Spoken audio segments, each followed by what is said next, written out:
That capital punishment, which is the maximum punishment, should be meted out on anyone who is caught or of trading or using the drug, heroin, cocaine, and the rest.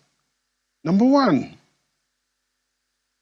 the importers or exporters or dealers in hard drugs kill more people than even the bandits or terrorists.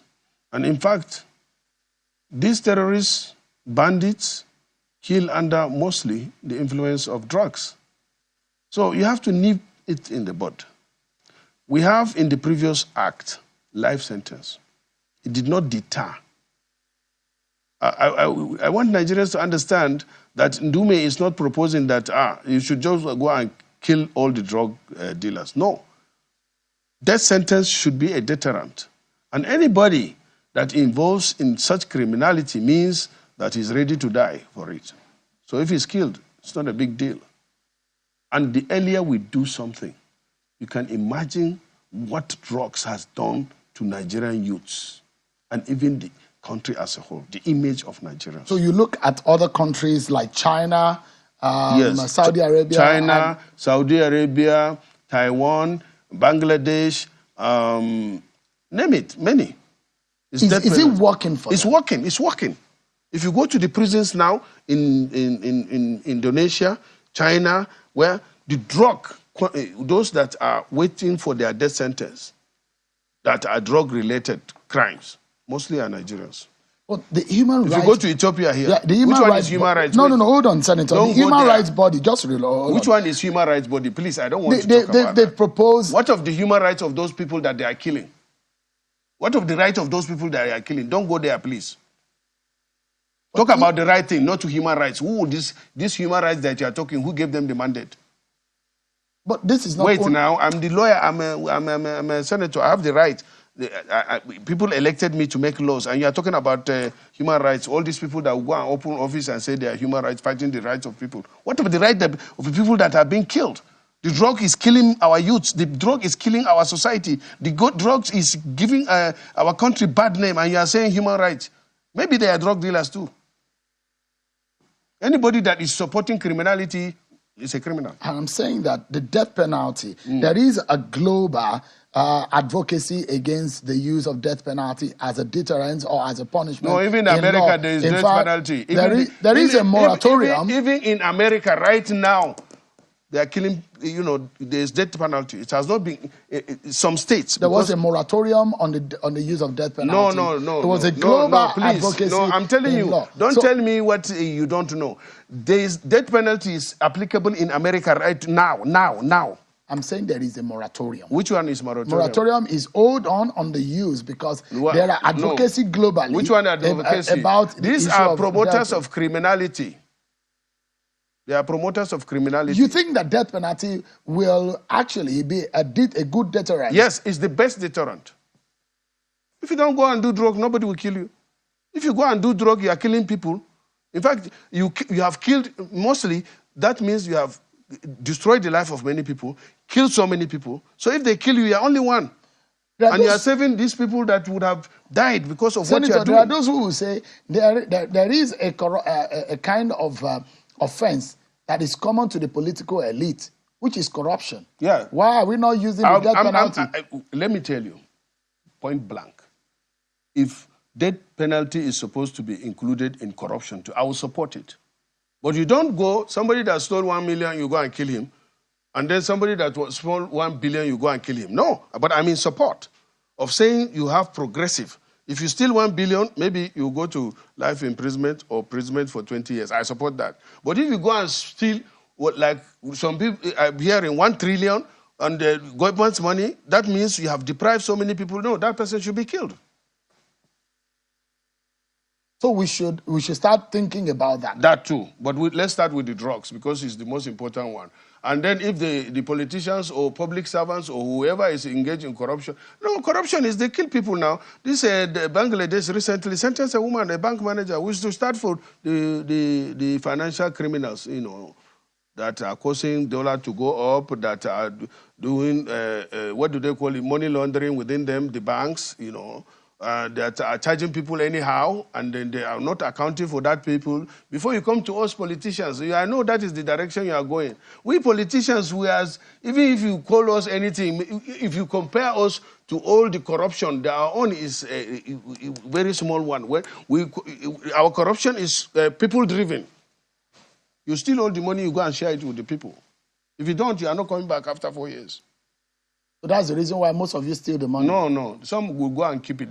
There's no reason for stealing. I've been in the National Assembly. I can't say, you know, people will not look at you on the TV now and say, I'm a clean person. No. I have to say the truth. So, Senator, if you look at it, Senator Adams Oshomole opposed it. No. What do you think about his No, I don't want to talk about comment? what position. He has the right to for No. That's a position. That's a debate. Is it, you know, he didn't debate it now. Let me tell you what happened. I moved for the amendment, and it was seconded immediately by my deputy. And most of our members, and let me tell you, even initially from the committee, I'm not part of the committee, but majority of the committee members that sat to do that report suggested that death sentence. Somewhere along the way, finally, you know, they brought the report so that the committee in the whole of the whole will decide. And the state doing in order to ensure that these programs, in order to ensure that this project get down to the common woman in the village, in order to ensure that this project gets down to the girl child, to the boys, to the youth. What is the state doing? Because we cannot continually sit down and say, well, the president, well, Mr. President, what are you doing? Well, Mr. President, what are you doing? That is not it, because it's doing everything to ensure that the country, our beloved country, Nigeria, is on the map. Our beloved country, Nigeria, is on the map in the world. And I can tell you, just 1 second, Mr. Koson, I can tell you that if we look at the things that he has done under 1 year, I can tell you that I don't think there is any precedent in this country since 1960 that have achieved what he has achieved. Exactly, specifically, tangible, feelable things that Mr. President Bola Ahmed Tinubu has done that has made him so outstanding, comparable to all of these other presidents that we had, against the background that there are those who say that renewed hope agenda is renewed hopelessness for the people, because a bag of rice goes for about 100,000 naira or more. Gary is on the rise. I mean, the basic things that the ordinary man on the streets requires to live on, they are unaffordable. Okay, they are not accessible. Let me just stop what specifically? So, yes. Let me just, because you gave an example, let me go with your example. Yes. You just said a bag of rice is 100,000 naira. Now, with the Renewed Hope Initiative, you knew that every government, for example, and I'm going to give you an example, every state governor got these bags of rice transported to their state to deliver to the people. Now, let's ask questions. Where is the one for Edo State? Are we going to point the finger back to the president? No, you tell me, where is it? No, I'm asking you. No, you shouldn't ask me, because you are the one telling us the bags of rice. It's already come down to the state. So No, of course we should ask the governor. Let's ask our governor. Let's ask His Excellency, the Governor Obaseki. Okay. Where is the rice for Edo State? There are a lot of things. Now let's talk about, if you want to talk about things that have happened and we're looking at where is the feedback. Now, for example, there was an 18 billion that was given to this state from the federal government for the reconstruction of the federal roads that was done by His Excellency, the former governor of Edo State, His Excellency Comrade Oshomole. Now, where is the money? And now, where are the roads? Where are the roads that were constructed? So the fact that this money has been released, again, let me give you another example. 24 billion of the Paris Fund was released, Mr. Okosun. Now, again, let's ask Mr. Governor of Edo State. So if you said 18 billion naira was used by the government of Comrade Adams Oshomole on roads, that money has been returned to the state. Which road exactly? Is it the Benin Sapler Road or the Benin Agbo Road or the Benin Agbo Road, Benin Ekboma Road that has been comatose since federal roads. Yes, I'm talking about the federal roads. Federal roads. Yes. Money was released for the reconstruction of these federal roads. We all know the state of the federal roads in Edo. We don't even want to go there because we are all flying across because nobody wants to take the roads. Now, this money was released by the federal government for the reconstruction of all these federal roads. But again, as we sit here, we know that the federal roads are in a state of no return. So what happened to the money? So are we going to go back to His Excellency Bola Ahmed Tinubu to say, oh, the federal roads are not being done? No, we need to point our fingers to where we're supposed to be pointing it, because this money came into Edo State. Where is the money? Why is the federal road still looking the way it is? I just talked about the Paris Fund, which was 22 billion or 24 billion thereabout. It went to all states. Check Google, it's all there. So what did Edo State in particular, since we are sitting in Edo State and we are talking about politics today, what did our governor, this current sitting governor, what did he do with the money? Because we can't see anything happening. So rather than pointing fingers back to the presidency and saying that the government of the day is not doing anything, but the money is coming in. So we should look at the government of each particular state and ask them, what are you doing with the funding that you are getting from the federal government? Life became unbearable. Hold on. Yes. Because there are some states, Mr. Okosun, where you go there and you see transformation, infrastructures, things are moving on well. And then you go to other states and you are thinking, what happened in this place? So you talked about food. You talked about food, for example. Now, I knew, as a media person, that there was this palliative that was released across the 36 states, including FCT. Where are the ones for the states? Let me not mention a name of a particular state. I knew that there was when these bags of palliative rice went to a particular state in this country, and then instead of the governor or the sitting governor to distribute this palliative to the people, it was hoarded and kept in a place and waited until it was time for election. And governance is not magic. Now, since His Excellency came in on board as the president of this country, yes, I agree that a lot of things were inherited by the former administration, and things needs to be put in place. And honestly, I can tell you that His Excellency hit the ground running. The First Lady of this state hit the ground running. There's been a lot of relief measures, things that... Hey, God. Now, wow. Broad daylight robbery, broad daylight lies. And wow. Thank you very much, my people. Good morning, good afternoon, good evening to every one of you. I appreciate you all, my people. Help us to press on the like button and help us to share as well. Let's do this together and go and God bless you now. It's good to be back here again. Today is Saturday, 11th of May, 2024. But meanwhile, before I move on, I'd like to quickly appreciate and acknowledge a few of you right there. Starting with Mother of all Mommy Diaspora. Thank you very much, Mommy, for all you do. Good evening to you. Happy weekend to you. Thank you very much, Dr. Happy Life. Thank you, Ebuka John Olga, Patience Demudia Francono. God bless you all, my people. Thank you very much, Yande Kings. Thank you, Patricia Enofe, my dear sister. Thank you, Peggy Modi. Appreciate you. Thank you very much, Amaka Afojebi. It's good to hear from you, ma. Thank you very much. Thank you, Mr. Joseph Oji. God bless you, sir. Thank you, Asamota Bright, my brother, CXL, Austin Obiezele. Thank you very much. And God, and God bless you now. Marvis, I want to say thank you. Vitus Ekwabelem, Mr. Johnson Emmanuel, Mike Akembare, and many others that are just coming in. Olabi Pesoyemi, winners. Thank you, Ifeanyi. Thank you. God bless you all. Right. I would like to quickly start with my people in Edo State. Una hear now where this woman talk and just now say they give Obaseki some billion. So I go ask him, say Tinubu give him billion for the first 1 year in office. So what he use and they do. So this woman is actually saying that she will not allow people to be criticizing Tinubu even when Tinubu is doing something for the state governors, but they are not talking about it. Wahala. Obaseki, they say they give you some 20-something billion. Thank God sitting on a television for those state that for talk this one so and Naija was just done and I say Naija was done like Obaseki. Naija was done like Obaseki. Oh. And like say they send you make you like anybody. Right? This woman is calling out Governor Obaseki now that Tinubu give am billion. Make una hear am, although I did not agree with most of our submissions that Tinubu keep the ground running and all that, but I'm focusing more on my states.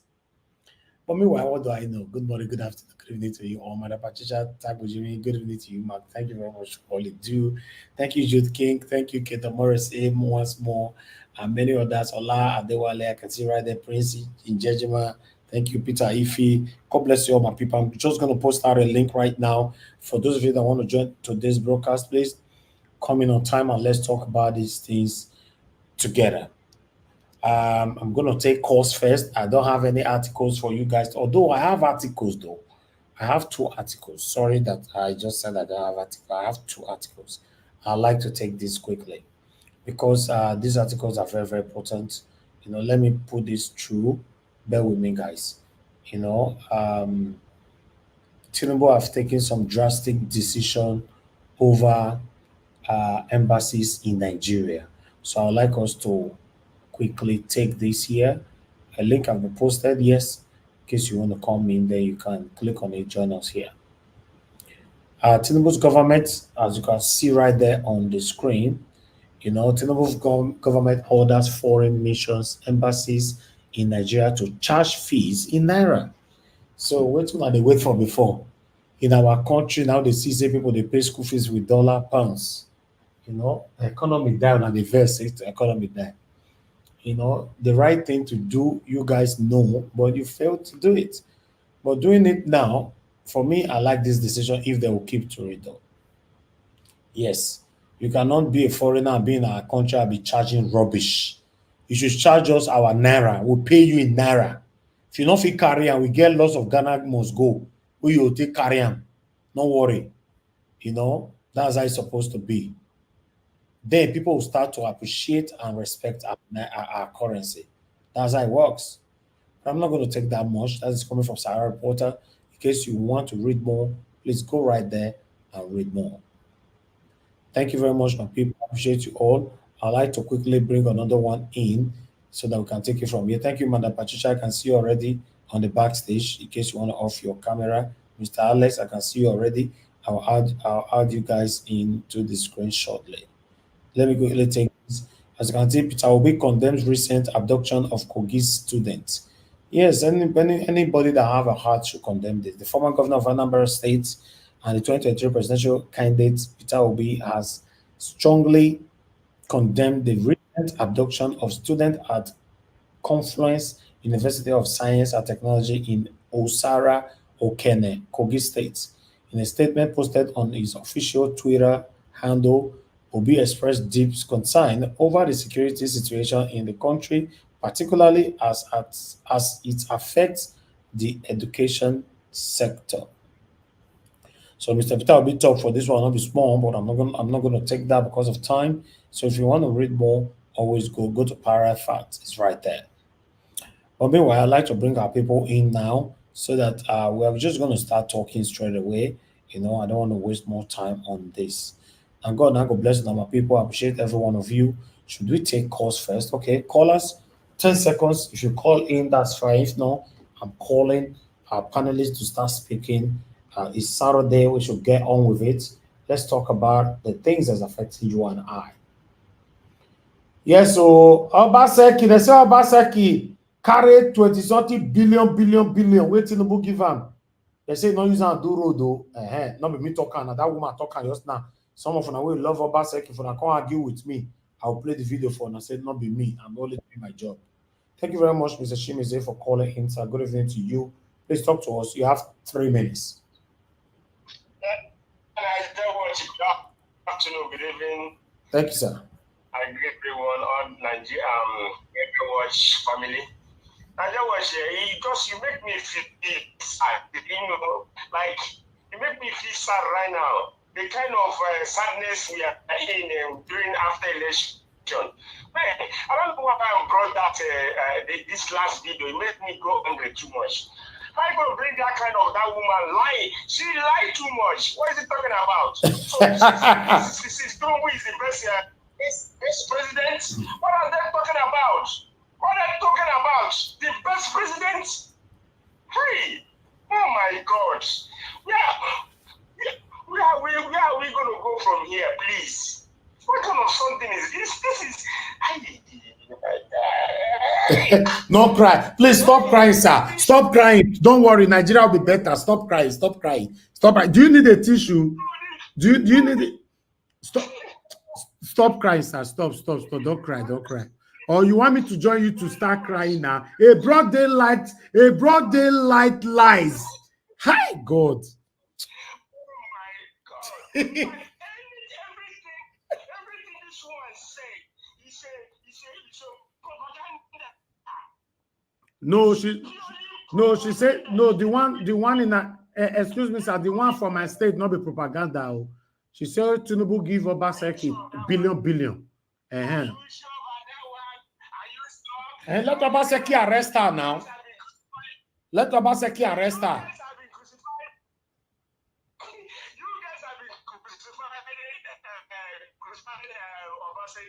So now anything that came in or coming, you will say yes, it's true. Now television she for talk on now, so it's not my duty to find out true or not true. Let Obaseki take her to court.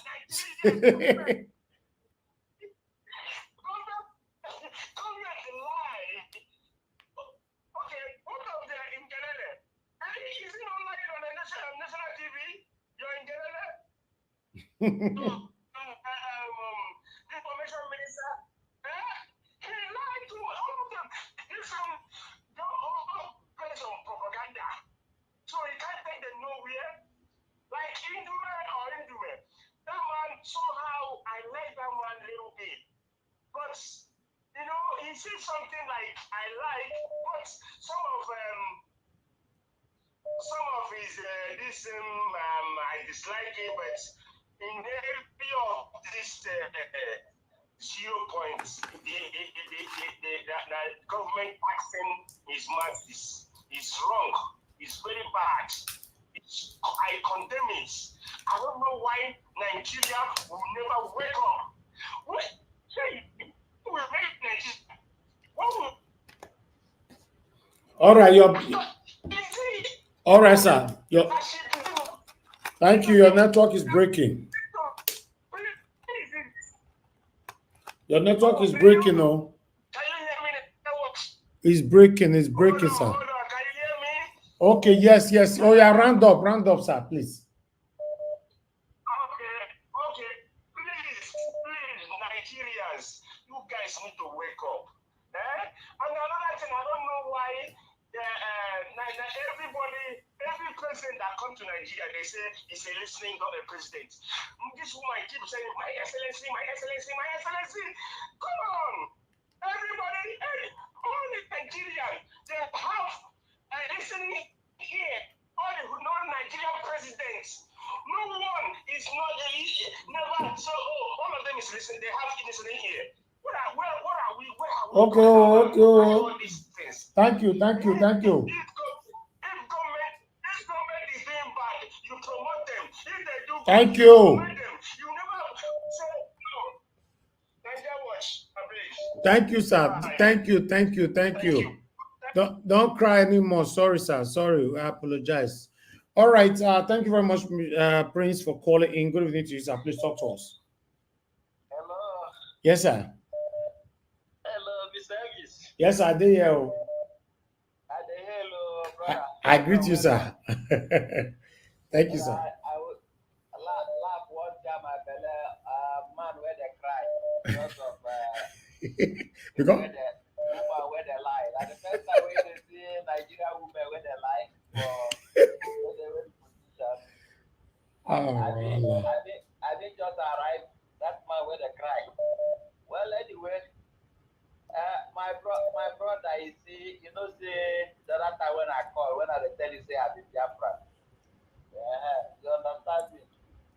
You see the thing where there for this matter, say the system where Nigeria they run can never help anybody. You see that woman where they lie like that, bold face, you know, if you allow the journalist to talk, the best way they interview her, you know, allow the man, and the man self just form people for her. He just talk, they lie or they lie, where they lie.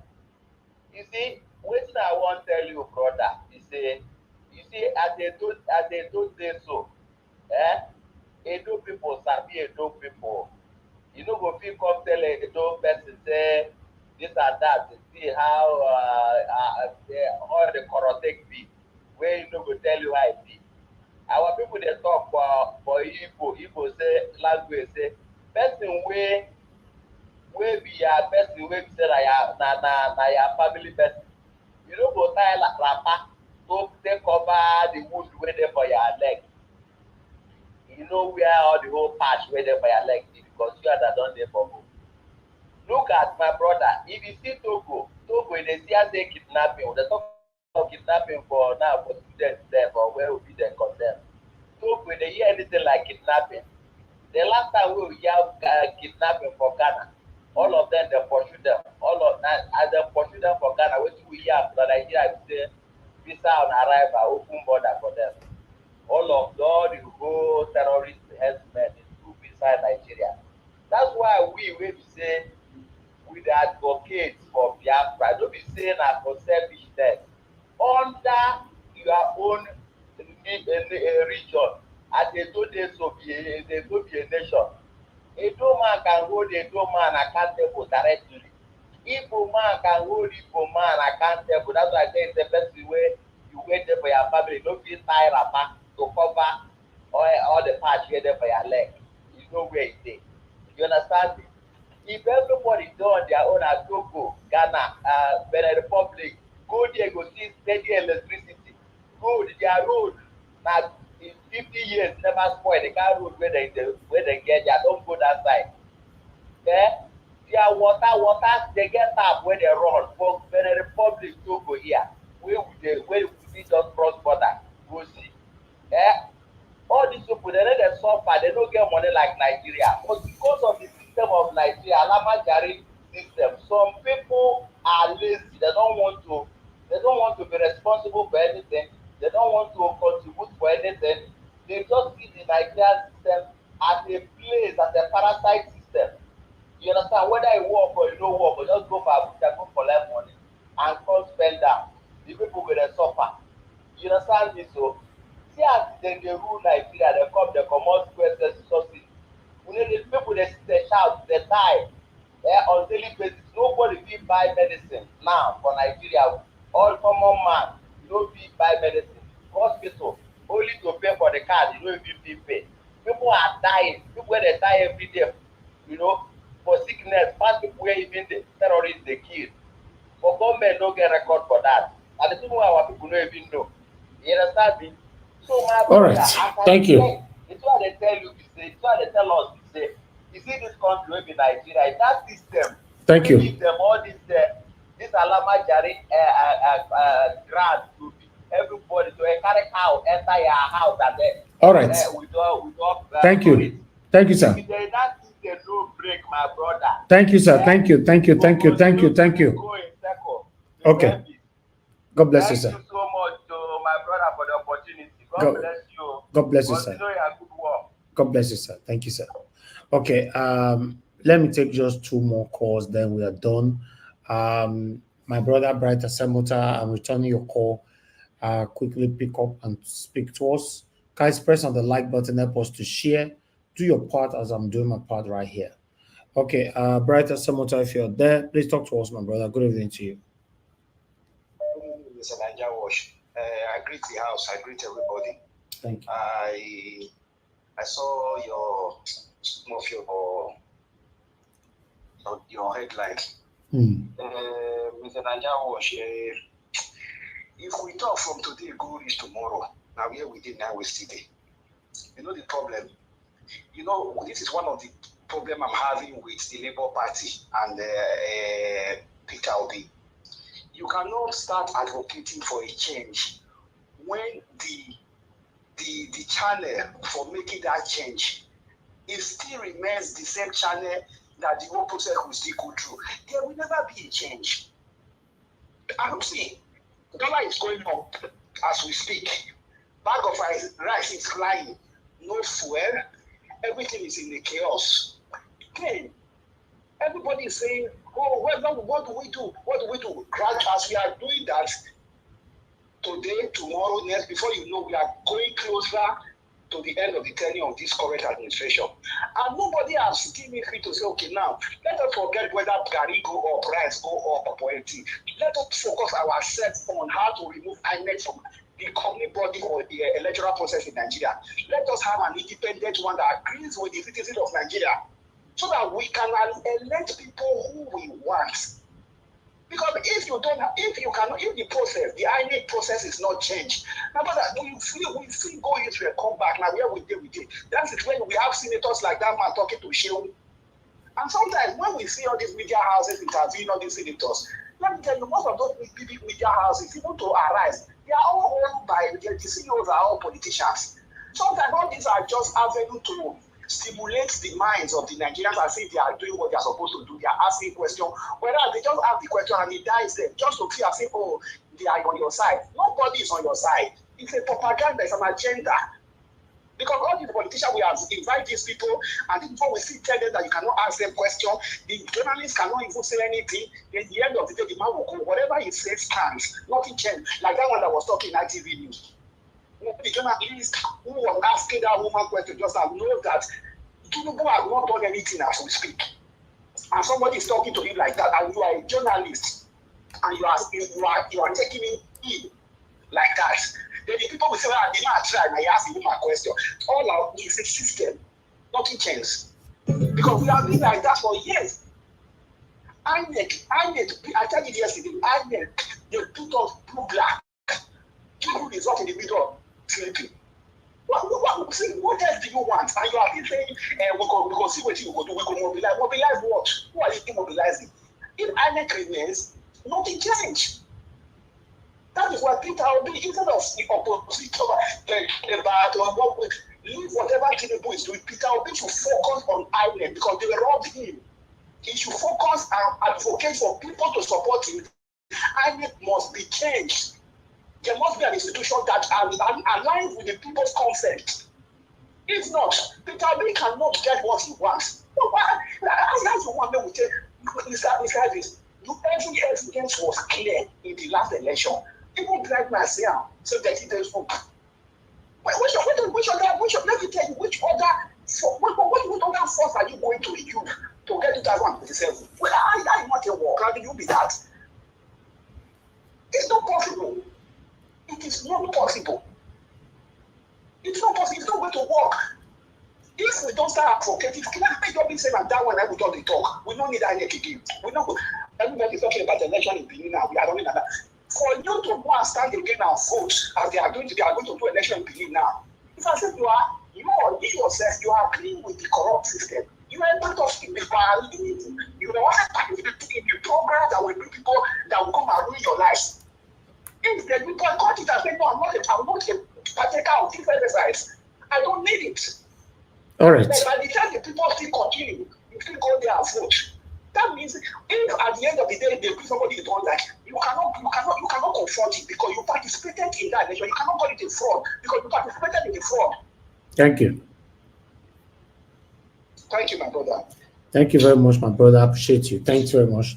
Okay, please, can we just move on now? I can see more people calling in.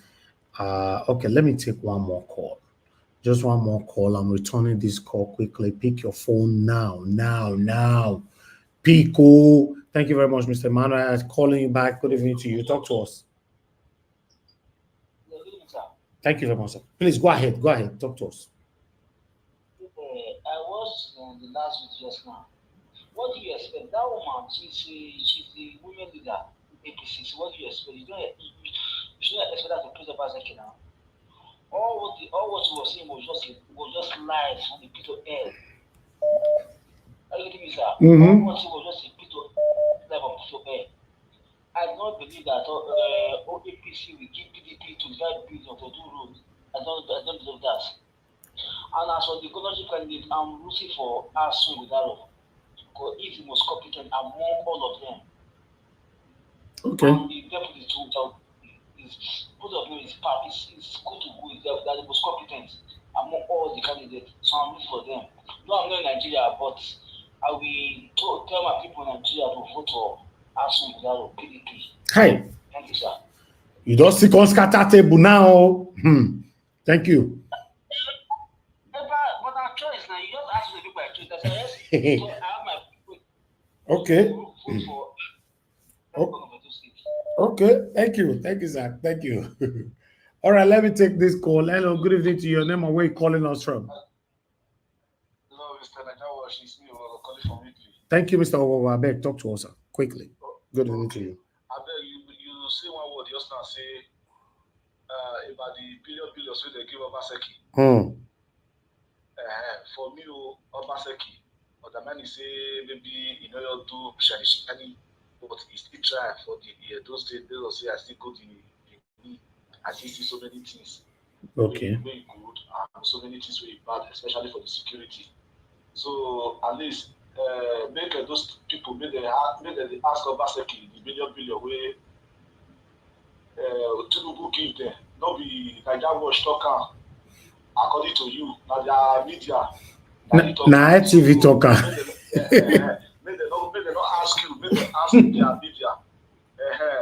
Anyway, what I want to say add to that he say waiting APC will bring come out. It's not better. It's not going to be better than waiting PDP will bring come out. Thank you. God bless you, Mr. Wawa. Thank you, sir. All right, my people call us. I beg. Let me come back to you guys.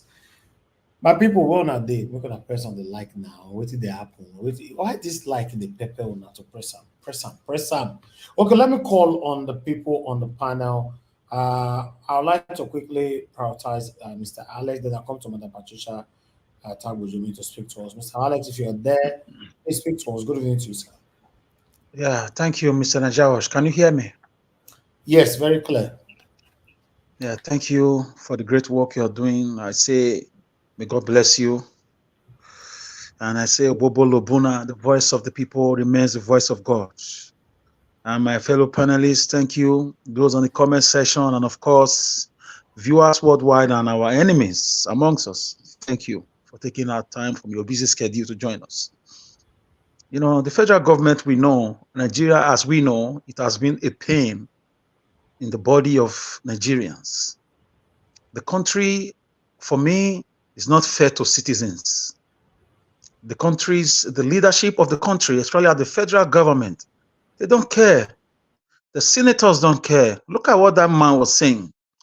I'm not against fighting against drug abuse, but now you quickly remember the youth when it comes to drug abuse.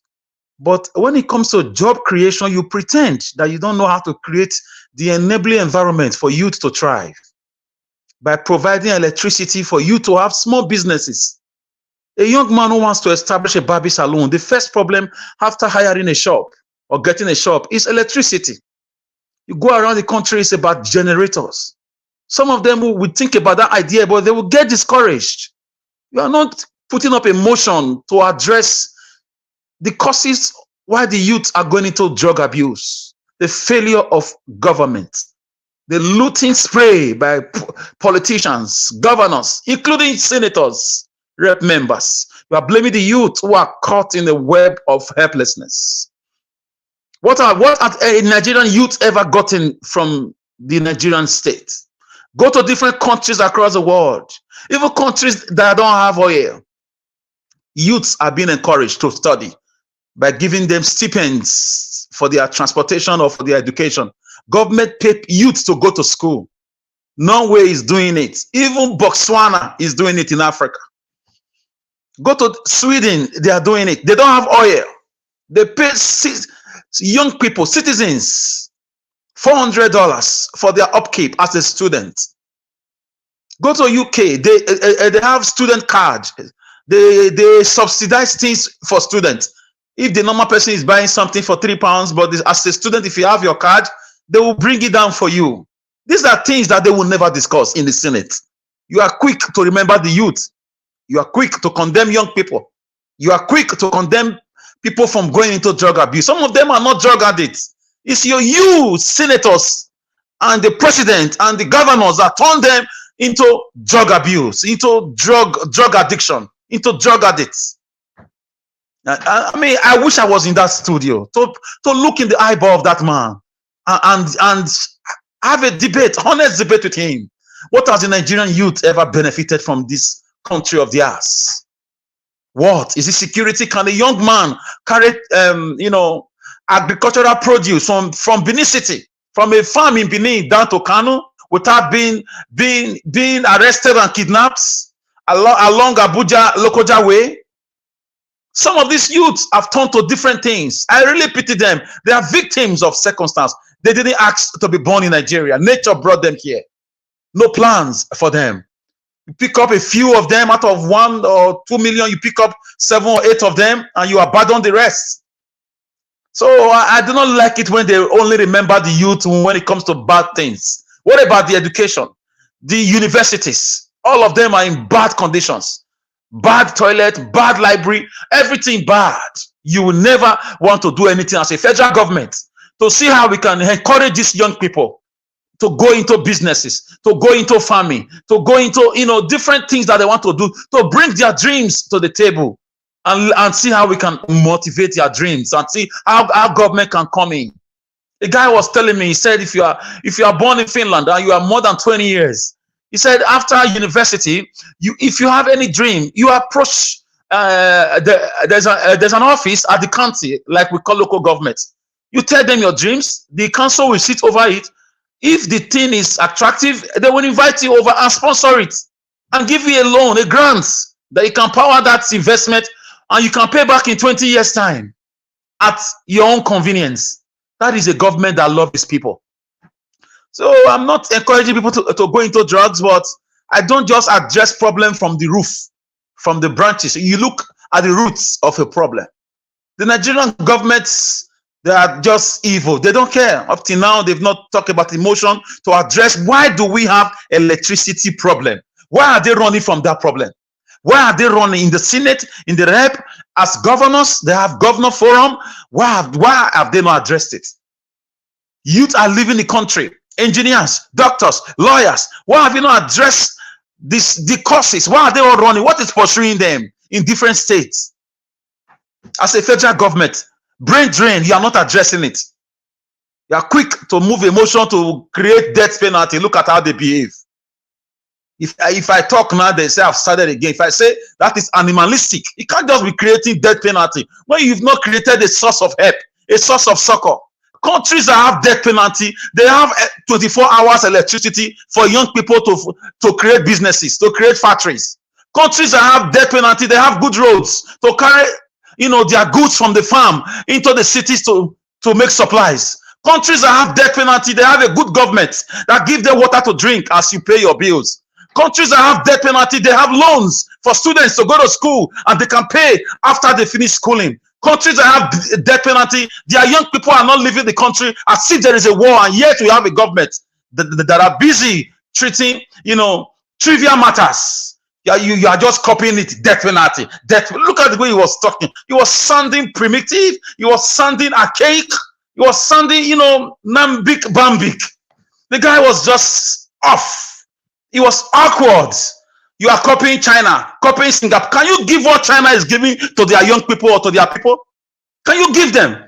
You are copying Singapore, Malaysia, death penalty, death penalty. Can you give them the type of factories they have? Can you create the enabling environment? Are they kidnapping women? They are raping farmers? Can somebody help me ask that senator? Are they kidnapping people in Singapore, in Malaysia? Is their president missing and come back in 1 week without any traces? Can you tell me, are they rigging election there? Do they have INEC announcing results in the middle of the night? Death penalty, death penalty. They are very quick to copy things from abroad when it favors them. Do they have bad roads in China or in Singapore where they have this death penalty there? Before you create a capital punishment, you create, welfare for the people. You create basic amenities. You make sure there is no excuse for anybody to be lazy or to go into crime. When you finish looting money, can that man tell me the money he received as a senator for his project in his ward or constituency? How did he spend it?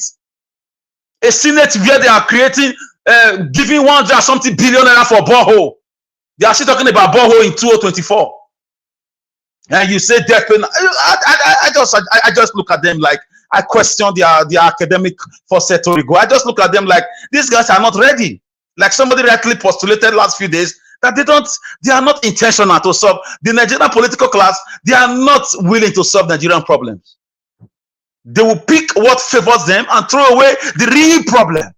These young people were born in this country in darkness. Right from the hospital, their mother pushed in darkness. They delivered them in darkness. They went to primary school, secondary school in darkness, university in darkness. That is enough to even make you go into drugs. If you are not well cultured, it's enough. The frustration, and they have mobile phones. They are seeing their own counterparts in different countries. The frustration in Nigeria. You can't wake up and on your light and read as a young person. You think it's not enough? Let me tell you a story. I think it happened somewhere in America. A little boy, a young boy, a boy of 7 years old or 5 years. He just woke up and in the morning he was ready, to eat. The father and the mother were so tired. He went to wake them up. They didn't wake up on time to serve him. He was really hungry. He could not make food. He was really young. Guess what he did? He went into the kitchen and took his own life. Guess what American state did? They have to sentence that mother and father for neglect. Everybody's brain capacity is not the same. Some people can handle stress. Some can't. That's where government come in with therapists, social works. But they don't think about these things. Death penalty. If I call him Aboki now, people will tell me I'm tribalistic. Nigeria was Mr. Peter will be condemning the recent. Let me address a caller that called about the INEC. My dear caller, I stand with you on that. I've talked about it a long time ago. I've talked about it.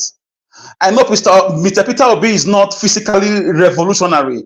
He's a psychological revolutionist. He's doing what he can do according to his nature and his strengths. Some of us won't take what INEC did to him. Trust me. Some of us, if God elevates us to the status of Mr. Peter Obi and we have that kind of victory, forget about Nigeria. Nigeria was forget about Nigeria. Even at those states, if God give me the chance to run for elections and I'm robbed, forget about it. Oh, you go too hard. Oh, by the grace of God, you go too hard. So Peter Obi is different. It's different, and there are leaders like that. People are different. So I think we'll find a way to question the INEC, but I don't really think it's about the INEC now, because they will remove this one, they'll bring another devil again. What do? It's a system thing. I advocate for the change of the constitution. This is what Jonathan called for a national confab in 2014. We will continue to talk. We have to keep talking. In fact, we've not started. The talking is hitting them. It's hitting everywhere. There's nothing else we can do. Thank God for social media. So it's the constitutional change we need, not changing one demon from a legion of demons. We have 1 million demons. You are just removing one. We have to change the constitution. The citizens have to have public opinion. People have to make it go viral. Hashtag change the Nigerian constitution. A constitution that gives too much powers to the president, too much power to the governors, too much power to the senators, too much power to some military people, and the citizens are left powerless. Citizens have no channels of communication apart from the social media just now. Elections nowadays are conducted, guided from the social media. In fact, and won on the social media before it goes on the physical ground. They know these things. That is why they send people online to go and talk. Is it a mockery and the rest of them? Boala, this is why they send people, because they know the power of social media. So we have to take advantage of this social media before they will block it from Nigeria to create constitutional change. We need it. Our constitution, we don't know who wrote it. We don't know why it was written. Who was there? Normally, when a country is creating a law, everybody from that country, every tribe is represented. Even if there are 100 people, somebody is going to the center to go and stand for them. Before that person leaves, there's a meeting at that village on what they want. Somebody has granted on the needs and the demands and the culture of that people. Our constitution, we just woke up, Abacha died, Obasanjo was released, Abu Salami came in, British CIA and the British people were busy in Abuja and also and Lagos. So before we know, they had a constitution. Babangida was busy. We just got a new constitution. How? Who did it? When was it written? So these are the roots of the problem that we must keep addressing. If it's not important, Jonathan Goodluck will not call for a national confab to address the Nigerian constitution, and the recommendations are there. They are in Abuja. Buhari being a man that he is, or that is living or dead allegedly, I don't know. They swept this things under the carpet. It's there. So it's not about changing any chairman. It's the constitution we need to fight for. We are tired of amending. It's like you have one cloth. You are passing it since 1999. You can't keep passing it. So we need to abrogate it. We need to abolish it. We need a constitution that reflects the diversity of the nation, or a breakdown of the country. People don't like this when I go here. Break the country into 3 or 5 countries and let us exist as neighbors. Why are you afraid of breaking the country? Why are you afraid? We can do it peacefully and exist as brothers and sisters. Sweden and Denmark did it. We can do it. Some people are afraid because of the oil in the delta. So I'm waiting and praying for that oil to dry up so that everybody can rest. Because the oil is one of the biggest problems we have in Nigeria. Nobody wants to go to farming. They put herdsmen and killers in different farmlands just because of the money coming from the oil.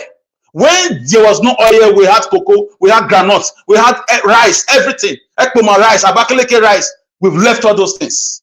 And senators now, governors, all they think about is oil. So we need a constitutional change, not really INEC. INEC is just one of the demons. And let me round up with this, sir. As for the money Obaseki, they said they give Obaseki. I don't know. I don't want to talk. People say I hate him. I don't hate him.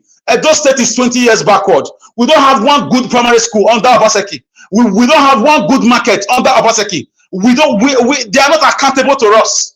Local government elections was stopped for 4 years. House Assembly was run with 9 members for 4 years. It was a dictatorial, it was a military regime in Edo State, Nigeria was. So Obaseki should answer to history, he should answer to the people, and he should answer to that woman who came. And for that woman, I disagree with her. Tinubu is the worst thing to have happened to the Nigerian federal government. And I leave it to Mr. Nigeria. Thank you. All right, Mr. Alex, thank you very much. Thank you, my brother. I wish, say now, let me are you the panel. I've allowed you to talk for the next 78 years. But thank you. 78 years. Oh, I go on. I go do you are aware. Thank you, my brother. Thank you, Mr. Najawosh, again. Thank you. Say. All right, my people, right there. For those of you just coming in, God bless our people. Thanks for your time. Please help us to press on the like button. Help us to share. I'm still waiting for my coffee. You know, I never get. Don't buy me coffee today. Press on the $sign. Buy me coffee. God bless you. Somebody calling my name. Yeah, I'm the one calling you. I said, is there a need for us to continue the show again? Since Mr. Alex, I think he has addressed the whole topic. Should we just close and go home? Now what time the thing with that? Oh, you go out. Mr. Alex. Thank you, my brother. Thank you. Plenty for your head, my brother. Plenty for your head. Thank the only you. way no Thank say, if I just talk am for Benin, say vote for Akpata, I beg. Talk am for Edo language, I beg. Talk am now, so that we'll close the show.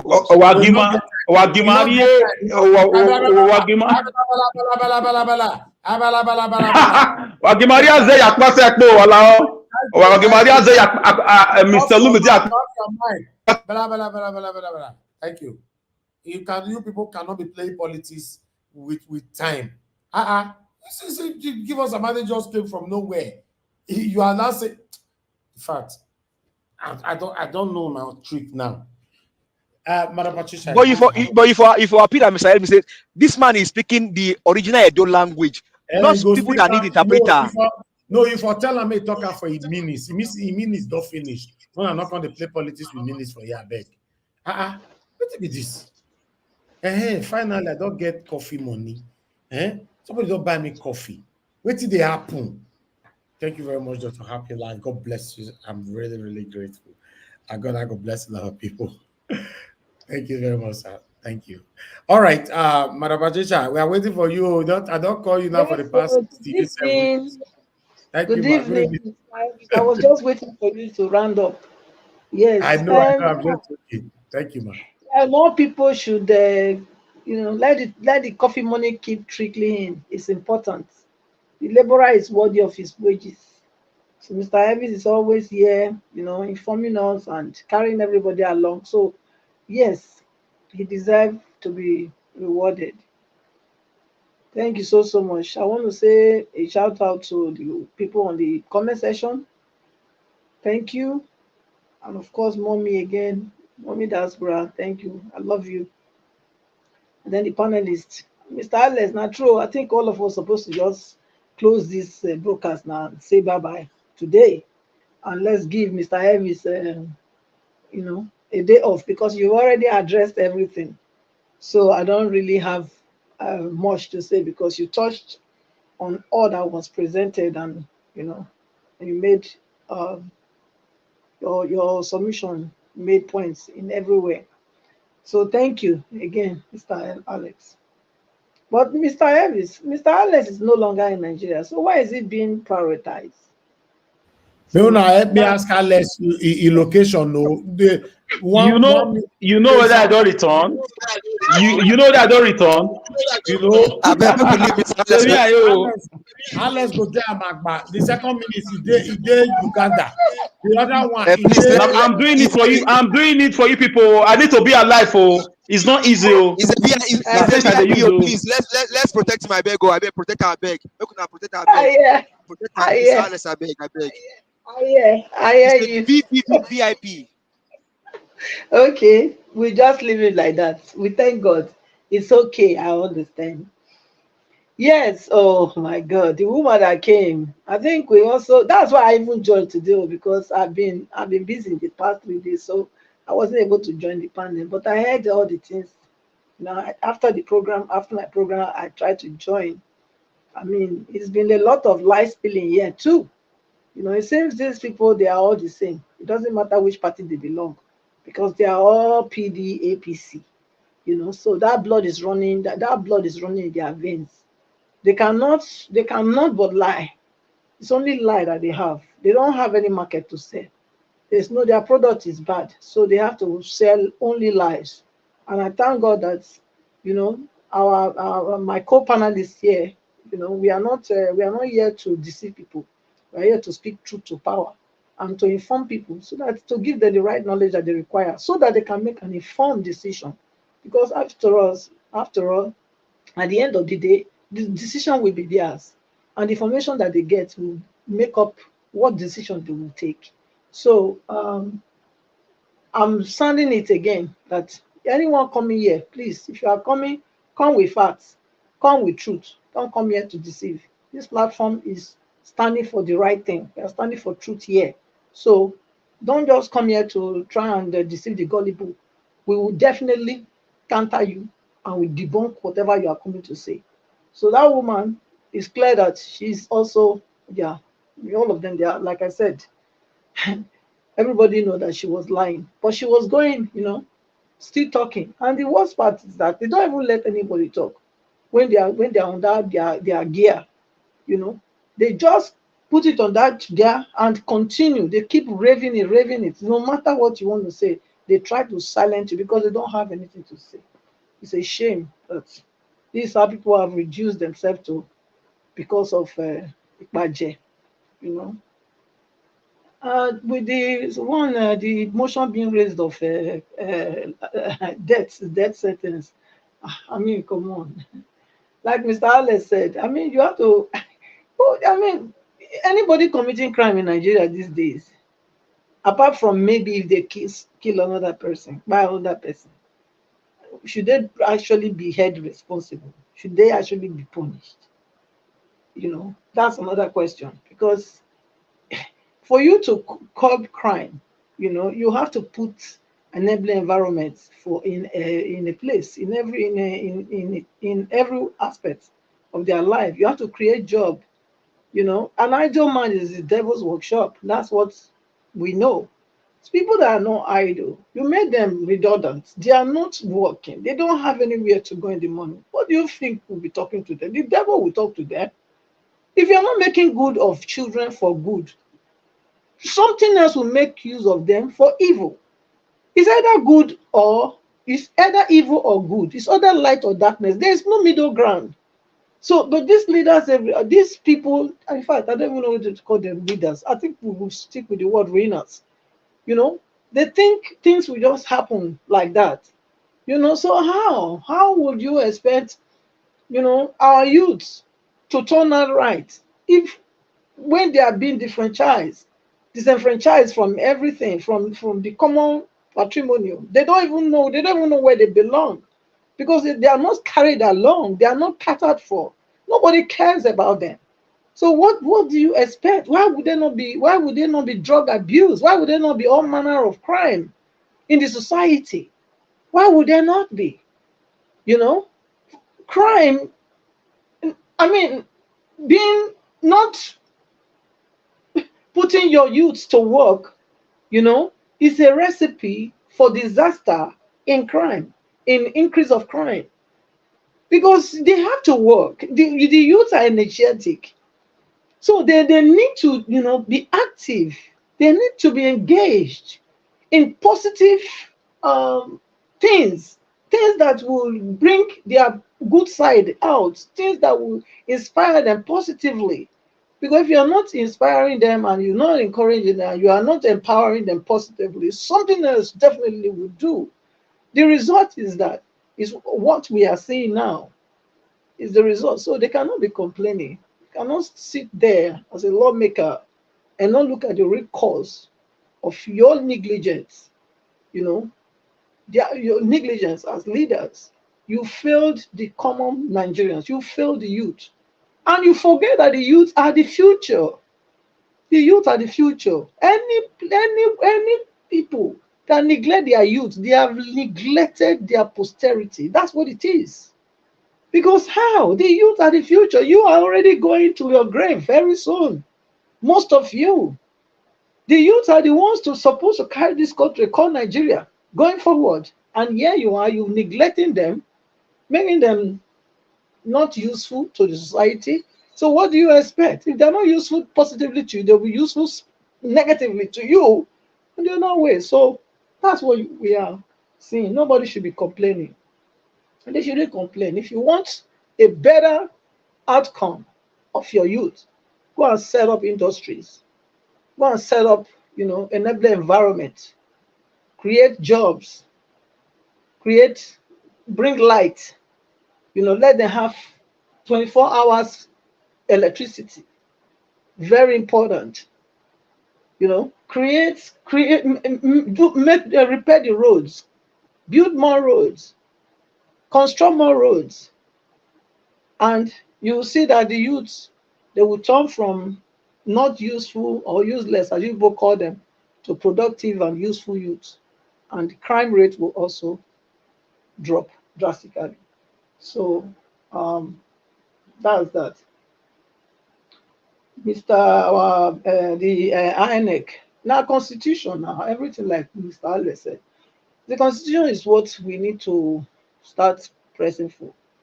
The contract, Nigeria, the Nigeria becoming one was 100, supposed to be 100 years. It's expired, so I don't really know why the country is still together, because this togetherness that Nigeria is now, it's an illegal together.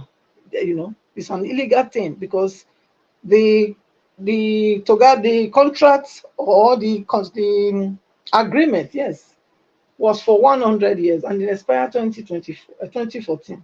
So from 2014 till now, it's 10 years. So we have been staying, we are illegally binded together for illegally binded together for 10 years. So when are we going to say enough is enough? That contract, that agreement has expired. When are we going to be able to stand as a people and say, no, we don't want this anymore, and this is what we want? So I think that's where we should be looking into. So all this election that we are still holding, yes, you can say it's good. For me, I already said what I want. I didn't want the election to hold because I don't see any reason to be holding election when we have not addressed the fundamental issues that is keeping everybody hostage in the country. Fundamental issues are the constitution.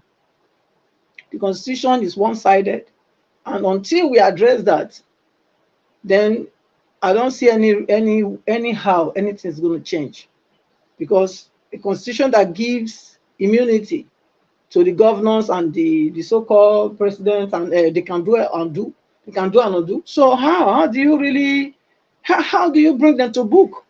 The constitution, frees them from any accountability. They are not accountable to anybody. So are we going to continue to go like this? I don't see any reason for it. So the best thing was not to go into this election. But since we've not addressed the constitution matter, the elections still have to go on. So hence I'm clamoring for Akpata, because I believe that he is the person that Edo needs now. We need a fresh air to blow away whatever wrongs, whatever bad spirit that are being Edo. So an Akpata can do that, because he has not been associated with any corruption. He has not been jumping from one party to the other. So I believe that he's the right person to do the job. Looking at what Alex is doing in Abia State, I believe that same thing can be replicated in Edo State. We want Edo to work. We want Edo to work for everybody, whether south, east, west, north. Everything should be working. That's what we want to see. And Mr. Akpata can make that a reality for all Edolites. So Edolites, you have the person of Mr. Akpata, who can actually help you to bring Edo to that world stage again that Edo used to be. Mr. Allen said Edo these people are taking Edo 20 years back. I won't say 20 years back. They're taking Edo 40 years back. They've taken Edo State 40 years back, because at least before, Edo had this that is state bus in the city, this long bus.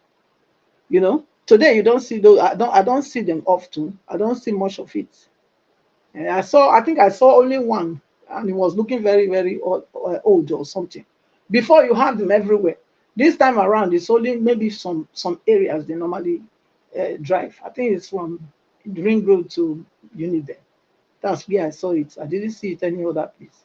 So before, you see them everywhere, So these are all the things. And pipe-borne water, it's not every home that they have it in Guinea yet as we speak. So Mr. Olumide can make this a reality. And the light, I'm very sure that Mr. Olumide will bring light to Benin City, because he will definitely copy from Alex Oti, and turn around Benin City. It's called Benin City. It's supposed to be a city, not a village. Benin is looking like a village now. It's looking like a glorified village. So we need somebody that can actually bring that beauty out again in Benin City. So vote Akpata and forget all these people that have been in government for years and they didn't do anything. There's nothing they are coming to do now that they couldn't have done before. Okay, so they've been there, they've done it, they've done their best. There's no need giving somebody that have reached their limit of their capability. They have gotten to their limits of their capability. That's as much as they can take Edo. That's how far they've brought Edo to. So if you're expecting anything higher than what you see now on the ground, then vote Barrister Olumide Osaigbovo Akpata. Thank you so much, Mr. Elvis. I'll leave this there at this moment. Thank you. Thank you very much, man. I appreciate you. Thanks for your submission. Yes, I know say people with the support of them, they are about to go to celebrate them because they are saying Mama don't help na echo that area now. Anyway, let's move on. Thank you very much, my people. I appreciate every one of you. I would like to re-echo CCO. Thanks for the support earlier on. God bless you. Thank you very much, Amaka for Joby. Appreciate you, man. Thank you very much, Doctor. Happy life once more. God bless you, all my people. I'd like to call on the next person to speak to us, which is Mr. Jonathan Kingsley. It's good to have you on the show once again, sir. Thank you very much. Good evening to you. Please talk to us. Thank you very much, Mr. Elvis. Greetings to you, and Thanks. God bless you for the work you are doing. Thanks. I greet all the panelists and all those that are on the comment section, those that are listening and watching. Please take time out to like this broadcast and to subscribe to the channel. I greet everyone once again and welcome. I want to thank my fellow panelists that have spoken ahead of me. God bless you. Mr. Alex, as they said, you have highlighted the key issues. You have just done that, and God bless you also for that. I will just maybe add one or two things to it and probably look at it from another perspective. I think it was yesterday, one of our panelists here, Mr. Black Panther, he gave an example of Venezuela, a country with plenty of crude oil, and there is no oil. That is where Nigeria is. Nigeria has gotten to that point now. Plenty of crude oil, plenty of them, but no oil. That is where we are now in Nigeria, whether we like it or not. You may see plenty of crude oil. They may say Nigeria has billions of deposit of tons of crude oil. It does not matter. It is you are only seeing it or imagining it with your eyes. It's not going to translate into anything good for Nigeria. That's where Nigeria is at this point. So that will bring me to this senators or this house, this current National Assembly. They're talking about this death penalty for drug trafficking and drug abuse and all the rest of it. First of all, I want Nigerians to know this. This law is not for Nigerians. This law is not for the youth of Nigeria by any means. Please, let's get that straight. This law is not to protect, even if it's a misplacement of priority, as it has been, clearly, spelled out by Mr. Alex. Pure misjudgment, pure misplacement of priority. Even at that, it is this law is not for us. It's not for the benefit of Nigerians. This law is for them. This law, Nigerians get it right. This law is for the rich, as we will call it in Nigeria, the high and mighty, quote and unquote. It is for them. Because when was the last time any one of us see the Nigerian legislature, senators, House of Rep, politicians, just wake up one morning for the good of Nigerians, for the good of Nigerian youth? They just woke up one morning and they deliberately pass a law for the benefit of Nigeria. Please, somebody can remind me one. And they pursue the law and they pass it in the House. And within 48 hours, the president gave his consent. Please give me one from, don't let us go too far, just from 2015 to date, because we can go as far back as 1999. But let's just stay on 2015 to date. Please mention one law. I'll be waiting on this broadcast. Somebody will just come and tell me there was this law that it is so pressing to the benefit of Nigerians, the Nigerian youth, that the Nigerian senators and House of Rep members, they just gather together, fight for it, debated it, pass it into law, put it on the president table, 24 hours, Mr. President assented on it, and it became the law. Please, I want one. There is none. They cannot do this for the good of Nigerians.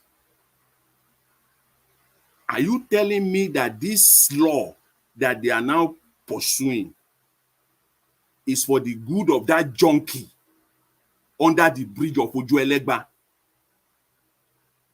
It is for the good, because I've been seeing junkie in Ojuelegba since I was 5 years or maybe 6 years old in Lagos. I've been seeing junkie in Isaleko. I've been seeing junkie all over the place in Idumota, Idumagbo. They are all over the place. I've been seeing them. They are still there today. Unless you are telling me now that they just woke up. They love these people so much. Those people that you and I will see on the street of Nigerians as we all grow up in Nigeria, that it is now they just woke up now. They love them so much. Now they want to take care of them. Certainly not. It is not for them. It is not for them. It is for them, for their own children, their own sons and daughters that have turned to junkies. We know these stories. At least I know one or two. It is for their own children. So some of them have turned to junkies. They can't bring them out. If you visit them in their homes, they lock those children up in one room. They can't come out because they have turned to junkies. They are disgraceful to them. It has become a menace to them. And they needed to use their power to do something. And one of the ways now, okay, let's control it, the people that are supplying them. First of all, again, this cocaine and this heroin we are talking about, they are not cheap. They are very, very expensive. Those junkies that we see on the street of Lagos, under the bridge in Ojuelegba, in Idumagbo, and all over the place. At least I can talk of Lagos very well, and everybody can talk of the state that you come from, where you are born, you grow up from. You can say the same thing. I can also say a little bit about Abuja. You will see them there, junkies all over the place. These are people that are buying the homemade drug, those over-the-counter drugs that they can lay their hands on, not cocaine, not heroin. These are not cheap drugs. These are people that have money to buy them, and they are making this law for them. It is not for, first of all, it's not for the good of, it's not that they just love Nigerians so much. If they do, they will have done everything. I thank you, Mr. Alex. Everything you highlighted, that is what they will have focused on to do. As in yesterday, all those laws, all those things will have been in place. But they are doing this for their own good. They think, they believe that this is one of the ways to handle it for them. They can't see some of these children, of some of these kids of these people, they can't send them to America or UK, because there they will even get, the only thing is that they will just hear phone call, and they don't want to hear that phone call that one of their own has died because of drug abuse.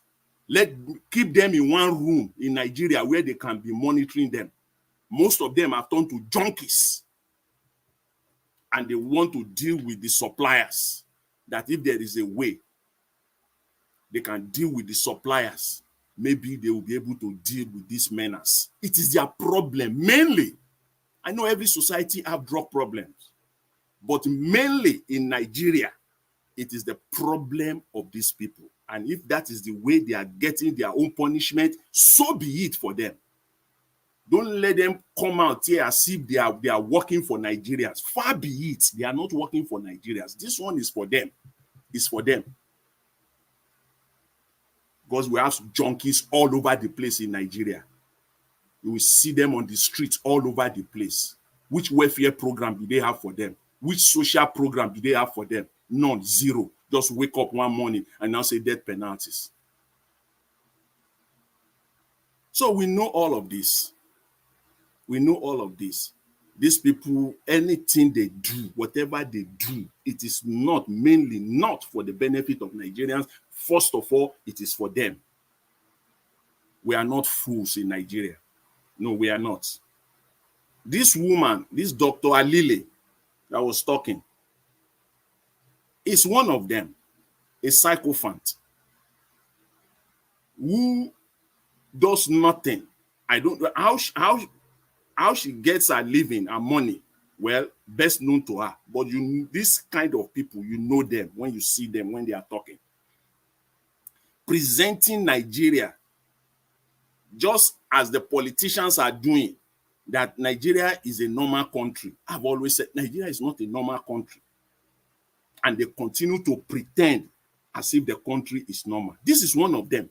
This law, this stupid death penalty law, is a kind of a way presenting to us, presenting to the world that things are normal when things are not. That's why you can see a politician like that, Dr. Alele, coming out, trying to tell us that things are normal from the center. Things are not normal. Throwing it back to the state, thinking that Nigerians are morons. You can say that to them, those people Nigerians that you have impoverished to the point where they can't reason any longer. You can say that to them and go away with it. Not to people that can think. People that hear you talking. We listen to you. We look at your disposition as you are talking. This is a woman, is a pure sycophant. Nothing else. In Nigeria. I just want to put this hypothetical scenario out. Mr. Elvis, this is your platform. This is your outfit. You stay here and then you call one of your associates, your staff in Nigeria, and you send money to them and you ask them, do XYZ with this money, and you stop at that. You just tell your associate, do XYZ with this money, and you stop at that. Fast forward 2-3 months later, 6 months later, you didn't see anything done. And then we come out. Who are we going to go after? Your associate in Nigeria or you? Of course, for me, I will come after you, not your associate in Nigeria. It is you that I will come after. So you can see the politics, the stupid politics the woman is playing. We go back to the center. Yes, the problem is at the center, because when you release money to them, you give them a blank check deliberately. You give them a blank check without telling them this is specific what you will do, and this is the time you will do it. If you don't do it, I will come back. I will call you out. And then you are now saying that it's not the fault of Mr. Tinubu. Of course, it is his fault. Ab initio, from the get-go, he is the head. The box stop at his desk. Now trying to shift it to the state governor, which we all know they are crooked in the first place. All you are doing is that you just give them the open room. You give them that room, that blank check to run away with that money. And they do it well. They will do it well. There's no gag. You are not gagging them in any way, in any form. If you know that this is the state resources, this is the state wealth that you are releasing to them, you will protect it and you will follow through with it. But you know that you want them to steal it. You want them to eat from it. That is why you gave them that open room to steal. So, Madam Alele, please, don't come here and tell us that it is the problem. It is not Mr. Tinubu. Yes, it is his problem. It is the problem of all the governors as well, because they are colluding together here, colliding together here to steal Nigeria dry. Mr. Elvis, I will leave it at that. I just want to end, Anyway, let me leave it at that for now, so that other panelists. Yeah, you want sharp now. You say you go leave it at that. Then you say you want to end. I don't understand this man again. Let other panelists come in and put in. Let's, so that we can learn more. Thank you very much, Mr. Jonathan. You finish using your time. You are saying, let me just leave it here. Your time has finished. You say let me leave it at that. What will I say? I have to stop now. We don't roast all the topic finish. Let me just leave it here. Is there another one before? Thank you, my brother. Thank you. Thank you. I appreciate you all, my wonderful people. All right, let's quickly move on so that I can get to everyone. Oga Ike, it's good to have you on the panel today. Oga Ike, in fact, we're supposed to find you because according to my calendar, more than 78 years now, you never joined the panel. You should be My fine. brother, sincerely, for the past 2-3 weeks now, he's been traveling and traveling. This is graduation time in the US, So last week I was in a different city. This week I'm in a different city. Um, that's once in a year. We'll have friends and well wishers that are graduating. So you always go around. But wherever I am, like I told you last week, provided there's internet, I join or I listen, and as much as I can, I'll join too. I beg, no verse, no verse, no verse. I salute you. I salute members of the panel, and I also salute all of those that are commenting. It's a problem for all of us. I want to start by saying I'm not very comfortable discussing about Nigerian future election if INEC remains the way it is. I'm not comfortable. It keeps getting worse. When they tried the presidential election and knew that they could switch off beavers, the IREV, and people will scream and it becomes business as usual. They went a step further in the one they did in Imo State and the Kogi State. When they did it, it became even worse than the one that happened in the presidential. This time, results were written, and people continued again.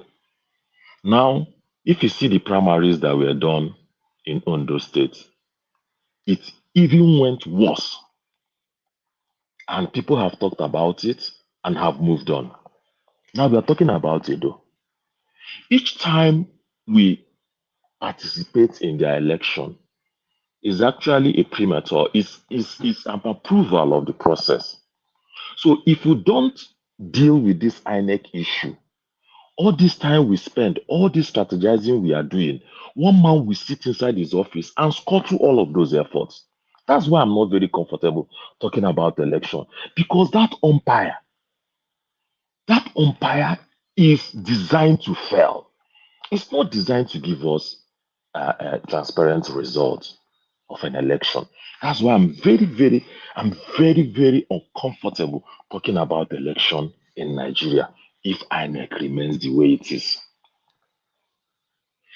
Second, you see, I have seen that in Nigeria, today's victims were yesterday's survivors. And today's survivors are going to be tomorrow's victims. Can you imagine that in 3 months, only one state, Amnesty International recorded that more than 1,300 people were killed in Plateau alone. More than 1,300 people were killed in Plateau, only Plateau, in 3 months from November to February. And then we are still dancing around this topic. Yes, they went to abduct people in Kogi, and we think, oh, it is new. It's not new. So those people that were abducted yesterday, we are survivors before that yesterday. The people that are still in school today now might be victims tomorrow.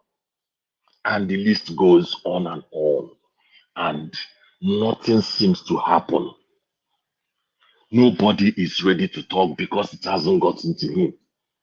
Because those people that were abducted yesterday, they were still part of those that listened and watched why things were happening in other schools, and they felt it won't get to them. And yesterday became their own turn. We don't know who is going to be tomorrow. And the country continuously going down, and we don't see anything we can do to get to a stop. In fact, we can't expect to see something better as far as this government is concerned, we can't expect to see anything better.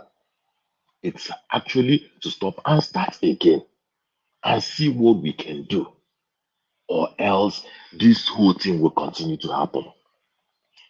Now I turn to channels and Shehu. Shehu's program is a prime time program. That politics today. If you check channels followership, after news at 10, the next thing is politics today. But if Shehu does not think or do an audition of the people he brings to that program, people will start losing interest in it. You see, the Senator Ndume that he brought messed up that whole program that day. The man was not ready to answer any question. The man said you should not interrogate him. How could you say you don't like heat and you are going to the kitchen? Do you think that is a comedy show? That you are going to a program as serious as that? You don't want to answer any question? Does it mean that senators don't read all of these bills that are passed? And people will come out to say, I don't know it is like this. If I had known it is like this, I wouldn't have supported it. So they give it to them and they don't even go through it. And before you know it, Akpabio will say those in support say aye, and people will say aye. Those that are not in support say nay, and people will say nay, say the ayes have it. They are passing very serious life-threatening bills, and they are doing it like motion, just motion. And that's why after passing the thing, when implementation starts, some people will come out to say, I didn't even know it was like this. I didn't even know these things were there. So it makes it very difficult for us to, anyway, we don't even trust them. We don't trust them. They are not there for us. They are not there for us. So if they say they want to do death penalty, then they should start from the guy at the top. That's where this whole thing became popular. Because when the head is rotten, every other place will follow suit. People are doing things now. They say, how about this person? How about this person? We are still talking about Yaya Bello today. Yaya Bello can boldly say, this election was illegitimate. So whatever that comes from it, I don't want to respect it. It's because the whole egg or the rotten egg started from the top. So let Shehu please select people that can come to add value to us, not those that will come to play. There's one more thing again you read, and you said that Tinubu was signing an executive order saying that foreign missions should be collecting naira, whatever they are doing. You see, once bitten, twice shy. Do you know why these foreign airlines have decided to go away from Nigeria? People like Emirates and Etihad and so on. Is because the government said, charge in naira, will give you the dollar equivalent. Because as far as they are concerned, they don't need the naira. They don't. If you have a foreign mission that is working here, most of their revenue they make, it is for them to pay tax and also return it to the country that sent them. That's why Liver Brothers, was an PZ, are saying they want to leave because they have found it very difficult to be able to return on the, there's something called ROI, return on investment.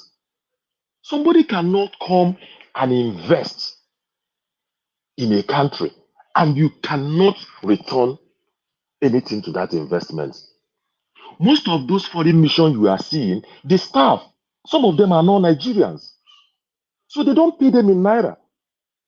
So you can't see an American embassy that would take 50% of its staff from the US, for example. Even if they are Nigerians, but they employ them from the US, they'll pay them in dollars.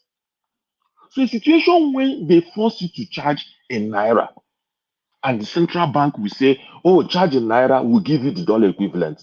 At the end of the day, nobody gives you the dollars. And then you expect that they should continue to do it in naira. It's difficult. It's difficult. These people should lead us well. Nigerians are not so difficult to govern. Oh. Nigerians are not so difficult.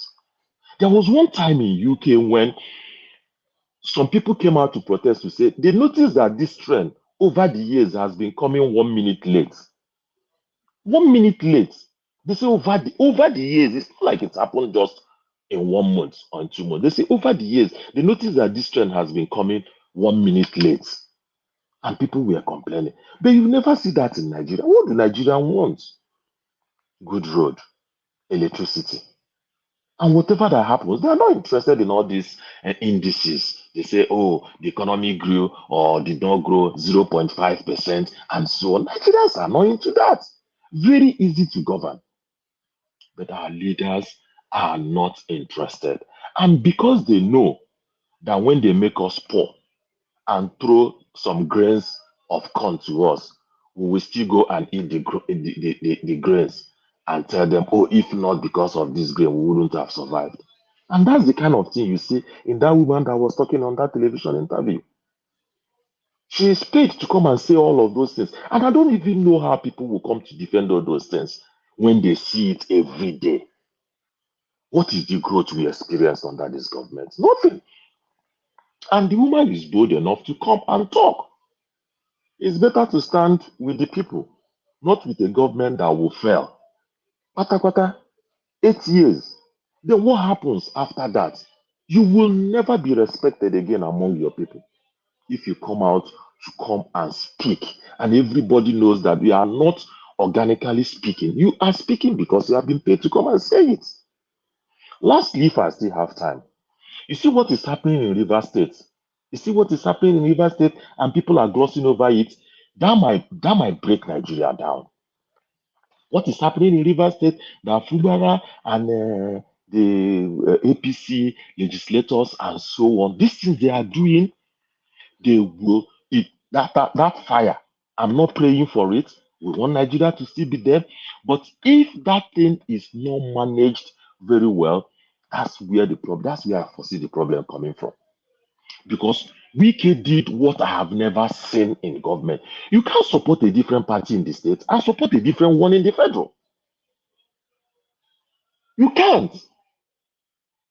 And then it is not like you are passively supporting the one at the federal. You are actively supporting it. But the judge spoke the other day and said that Wike is not destroying his party. Wike that did not work for his party in 2023 and also saying that he will not work with the party in 2027 with his so-called integrity governors. And the people, PDP are still saying that Wike is not working against the party. So whatever that he has done, all the things he has said in the past that are against what he's doing now, that's why that state will not move forward. That state will not move forward because anything that happens, they play back what Wike said in the past. Yesterday, you saw the one that was trending when Wike was saying, you call a governor small boy. That no governor is small because they have enormous power. And then he is thinking that Fubara is going to be a small boy. So everything that Wike represents and the whole River State is going to mess this country up. So a word is enough for the wise. My brother, I thank you for this opportunity. I don't take it for granted. Just know that we are with you till the end of time. We are solidly behind you. We must say it the way it is. The way we can support, we will continue to support. God bless you, my brother, and God bless every other person. Thank you.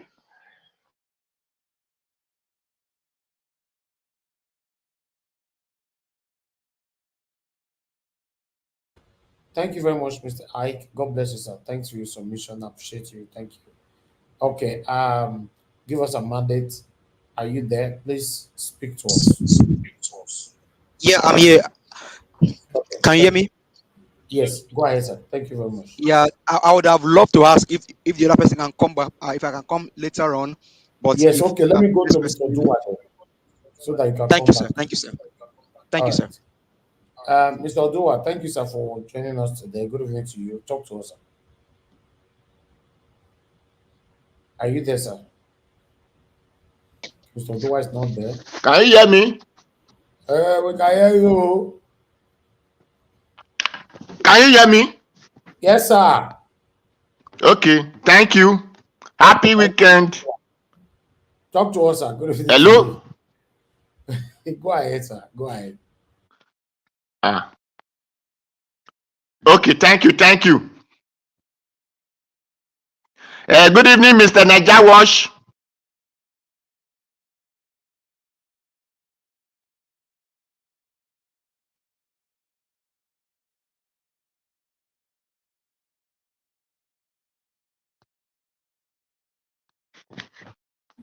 Mr. Odu, are you here?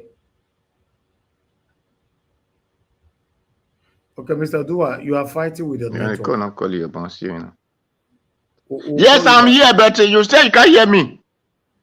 Me? When was that, sir? Can you We'll hear call you back. me? I've answered you more than 50 times, sir. I say yes.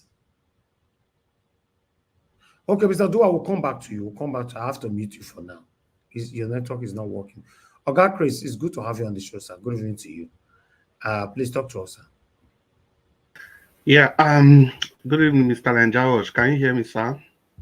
Yes, I can hear you, sir. Good evening to you. Oh, that's wonderful. Good evening, everybody. On the comment section, Mr. Lanjawosh. Once again, good evening and a happy weekend. And good evening, Mommy Diaspora. Thank you for all you do. Everybody on the comment section, I see all of you. I salute you all for all that you do. My fellow co-panelists, I doff my heart for you all and everybody that has taken the time and to listen to us every day as we champion the cause for a new Nigeria. I thank you all for sharing the same cyberspace with all of us. I believe together we are going to make the nation great. Well, for me, I just want to focus on the topic on the screen and the abduction of the people in Kogi State and the condemnation by His Excellency Peter Obi. But before I delve into that, I want to try and use the drug trafficking law to draw a parallel and between the issues I just talked about. Now, we understand clearly that this law is not meant for the common man. I think Mr. Jonathan was dancing around that, and he didn't want to be committal to the point he was trying to make. You know, for me, I think we are faced with a grave threat to our fundamental human rights and liberties. This law that is being proposed, this death penalty for traffickers by this current government of both the APC and PDP, mark my word, the APC and PDP, it's not just a dangerous move, it's a potential political tool that the APC and PDP could be used, they could wield this tool to suppress voices that are not in support of their opinion. They could also use this tool in another way that is completely different from what you and I are thinking about. And I think that's the direction Mr. Jonathan was trying to delve into. Because if you are in a business, what you want to do is to try and eliminate your competitors in as much way as you can. So that is how I see the law. You know, history has shown to us time and time again how death penalties are used as a tool of oppression by repressive government, especially authoritative government, just like the type we have in Nigeria, the type of forced democracy we have. And it is even more concerning to me that this law is being championed by characters like Ndume,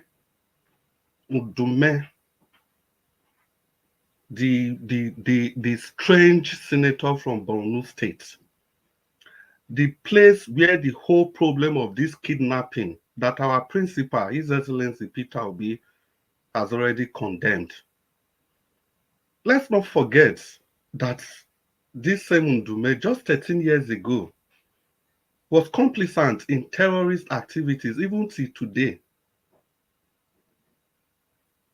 Let me draw our mind back to the Christmas of 2011. We remember a certain Kabiru Sokoto who orchestrated that bombing in Madala in Niger State.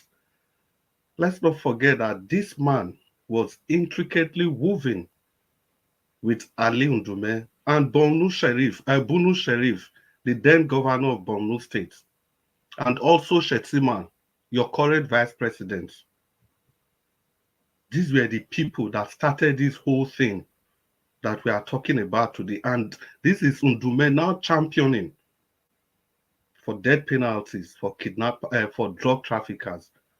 Whereas we have kidnappers, we have terrorist people, we are granting them amnesty and using state resources to sponsor them.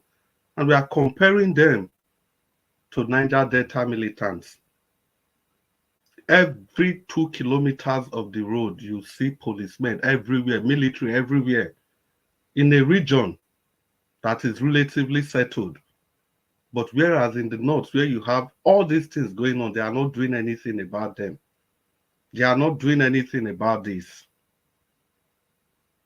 Now, instead of them to focus on how to bring about peace and tranquility in the country, instead of our politicians to address the immediate and clear emergencies facing our country, they are busy trying to fight a war that is even in their head. The war that the commoners in Nigeria are facing are very clear. The first of them is unemployment. Unemployment is at an all-time high in the country. We can see what's happening to millions of youths. No future hope at all. They are bereft of ideas, nothing to fall back on. The future is completely bleak for them, and this is exactly how the politicians want it, so that they can keep using these youths to perpetuate their evil. What about insecurity? Insecurity, we all know what insecurity is about. Imagine these 50 people that were just kidnapped, and it's just the tip of the iceberg.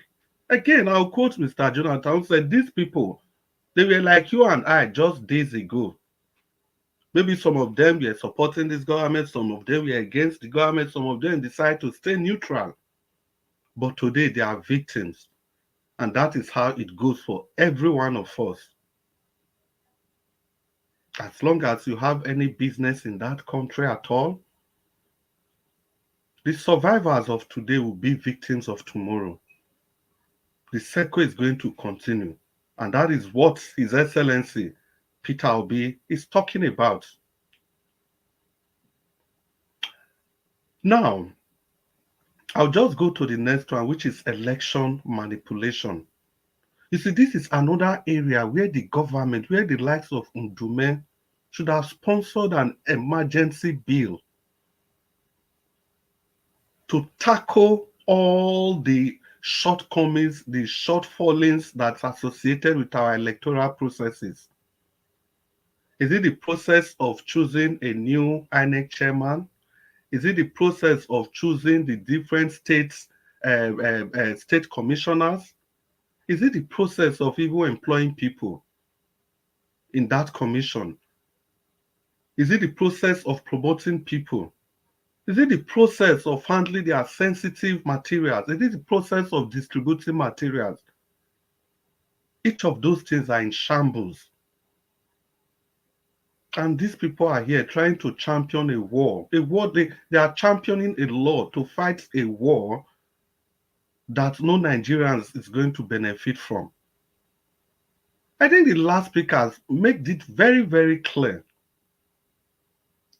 that the last election in Imo was even a child's play. The next one is going to be very, very fun. If any person, if we ever in any way think in our head that Tinubu is going to just fold his hands and allow a free and fair election that will remove him from power, I think we all have to go to bed. We have to go to bed and continue in our dream, in our El Dorado. The people should be focused on how to ensure that there is a paradigm shift from the current system, the way it is currently constituted. There has to be major reforms, major, not just reforms here and there, reforms that are not clear.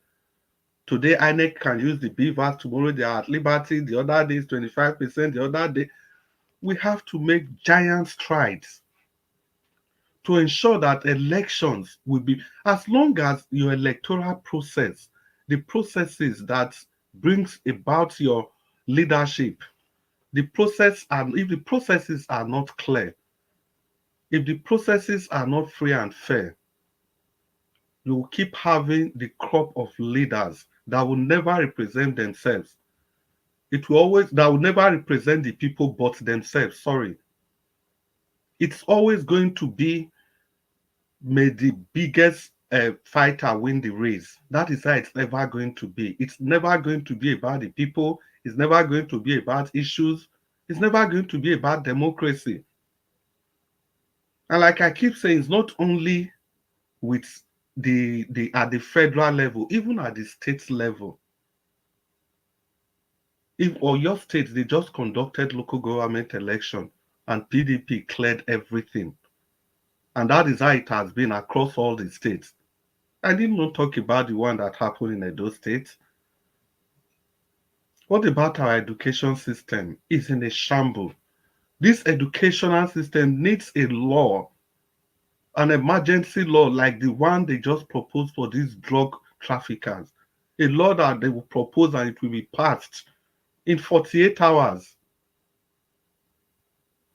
We need to revamp our education. We need to equip our youth with the necessary skills that they need to compete in the global economy. I'll just round up with this. Instead of wasting time and resources on a proposal that serves no one but the political elites, I think our leaders should prioritize tackling the pressing issues. Some of them I just enumerated above.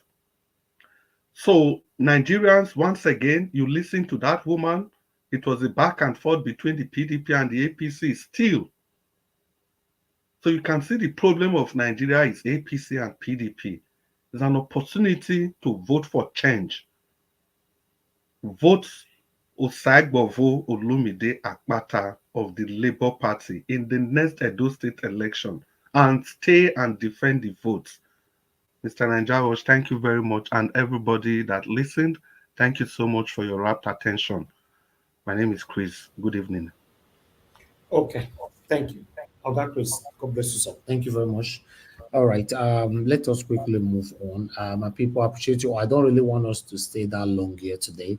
So our final submission might be very, very low, like 2 minutes.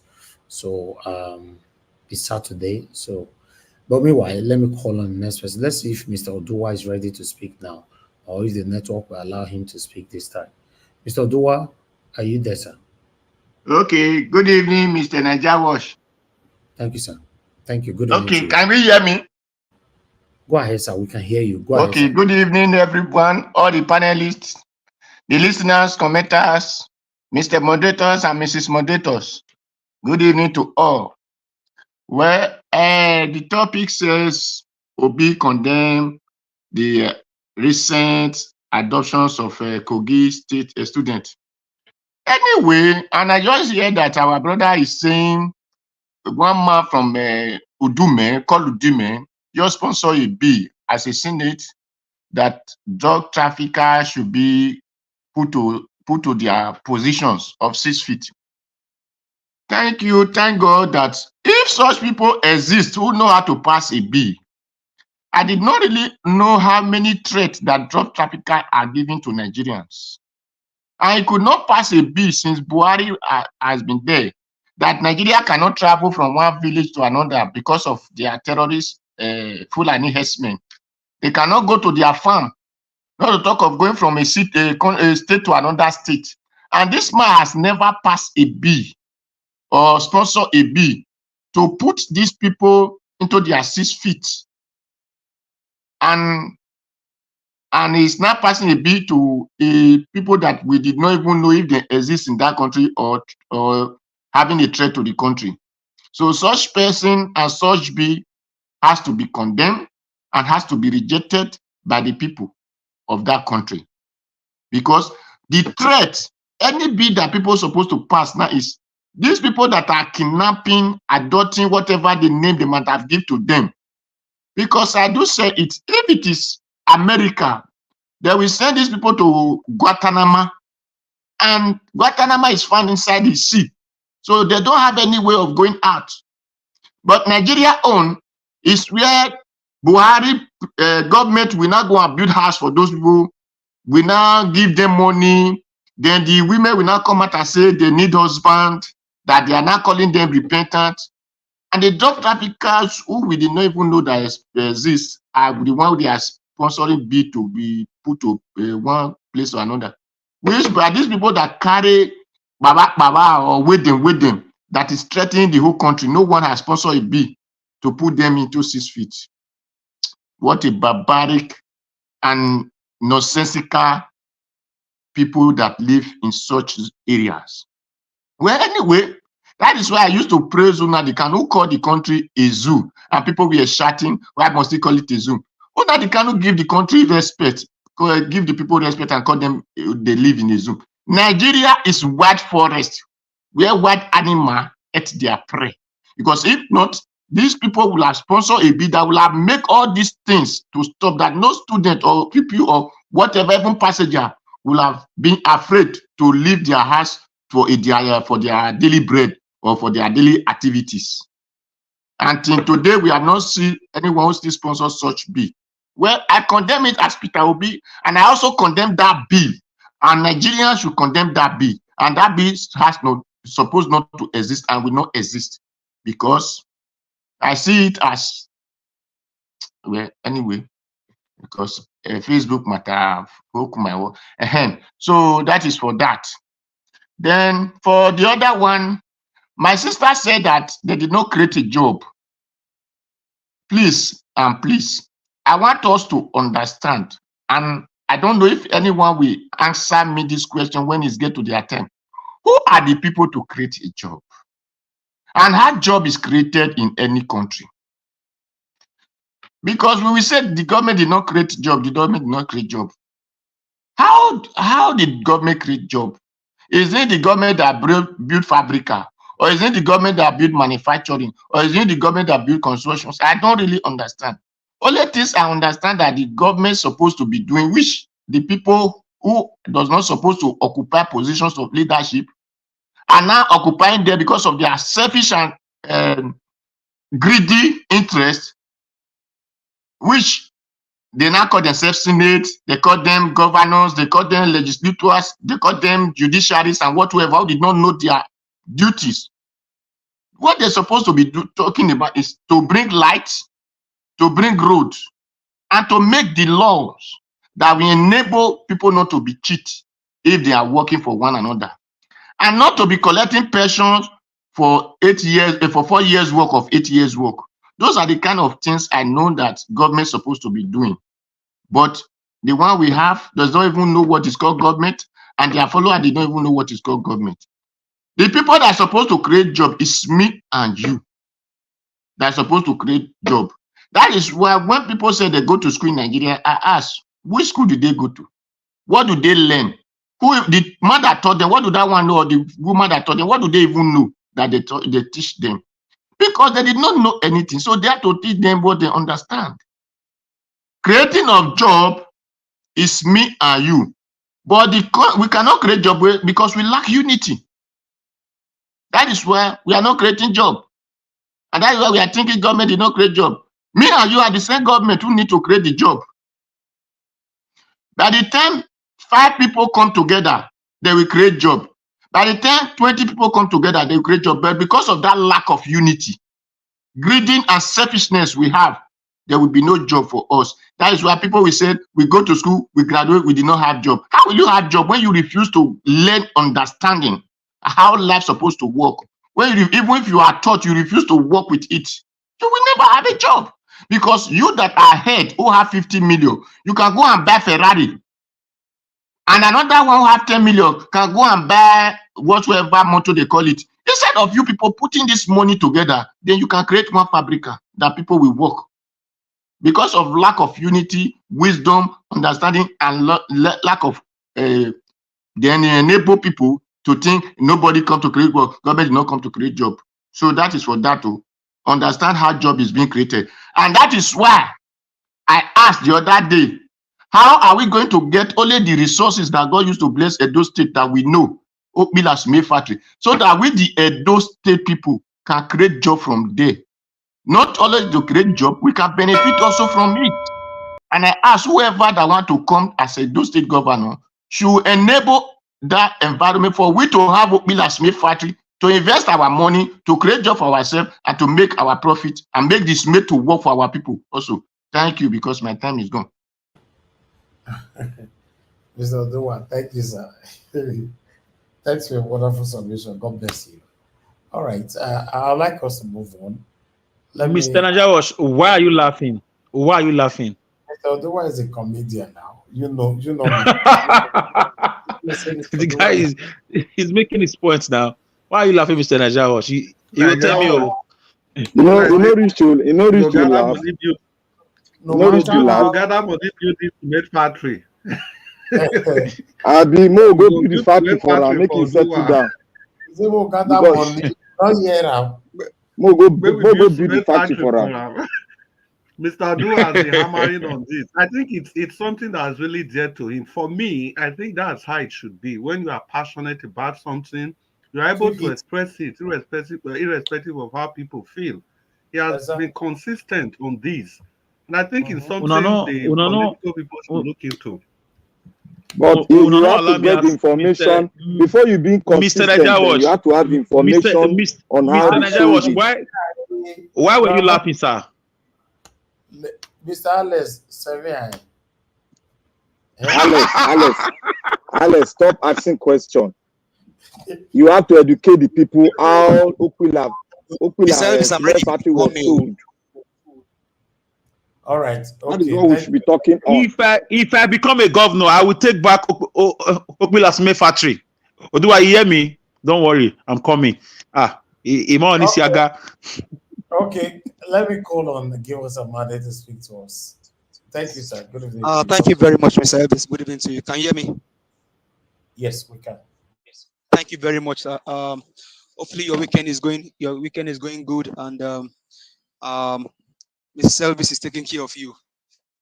And then the panelists, greetings to everybody. Thank you for coming out again today. Black Panther, tomorrow is our day, Mother's Day in the US.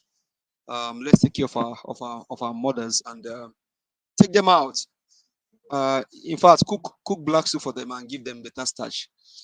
To the women in the house, we say Happy Mother's Days to you guys in advance. Thank you for all that you do for us. Without you, the nation may not be peaceful. But thank you, Mommy Diaspora, Madam Patricia, Madam Minion, Madam Rita. Thank you to all of you. Madam Luke, thank you very much. We do appreciate you all. Comment section greetings to everyone. And Nigerians all over the world, please like, share, and then support this channel. Like, share, and support the channel. Thank you very much. Well, I mean, on the video that you placed with the very first video, I call them the panel on the street. That guy said something that Mr. Jonathan always reecho, Stockholm syndrome. Nigerians are actually they are in love with their chains, and they are not just in love with the chain. The people that actually change them. Nigerians are in love with their politicians. They are in bed with all of them, and all of them are just doing what they feel they can do. Because if not, what do you think about Ali Nduma? See how he was even gagging. He was trying to gag Sheung, but Sheung, I mean, is sympathized, comparized. There's no difference between Channels TV and these politicians. I wonder why they cannot go to Arise TV. Maybe they are afraid of Rufai Hosseini. But I mean, and I thank the panelists. And then Mr. Oduwa said something that is very profound. Now, Ali Ndume and the other senators, they can easily pass law to buy people that are using drug. Now, but they cannot pass law that will put the person that take up cold iron and take the life of fellow Nigerian, they cannot pass so they can put them in their 6 feet instantly. Only in Nigeria you will see a terrorist, a repentant terrorist. I've never seen anywhere in the world, not even in Palestine, that you see they say is a repentant terrorist, repentant Boko Haram, repentant this. What are we saying? Now, the use of drugs is virtually everywhere in the world. And I've not, even in America, but I've not seen anywhere where you now say because people are using drug, because of the failure of the government, you now buy them. Instead, you rehabilitate them. And this is where they don't have wisdom. Oh, they lack wisdom. So I'm involved in street evangelism here in Dallas. We usually go to a place called Park Lane. Maybe Black will know the place. You see homeless people on the streets, people using drugs. And so what we do, we pack food and then we just give to them. During Thanksgiving, we go there, we share food for them. Now, some of them, after ministering to them, will tell them, oh, can you go to Salvation Army? They can rehabilitate you. And then they can, after everything, they can they can be clean and be integrated back into the society. So instead of you buying the people, they will rehabilitate them and then reintegrate them back to the society. That's what nations do. Nations don't buy them, because even among those people, if not for the drug abuse or drug use, you have some of them that are doctors. We've seen here in America where you have homeless that after they are cleansed, after they became clean, they were doing something, they were doing exponentially well for their country. In fact, some of them even end up on the Senate floor. But only in Nigeria. But in the first place, who should be behind bars? Who should be paid? Maybe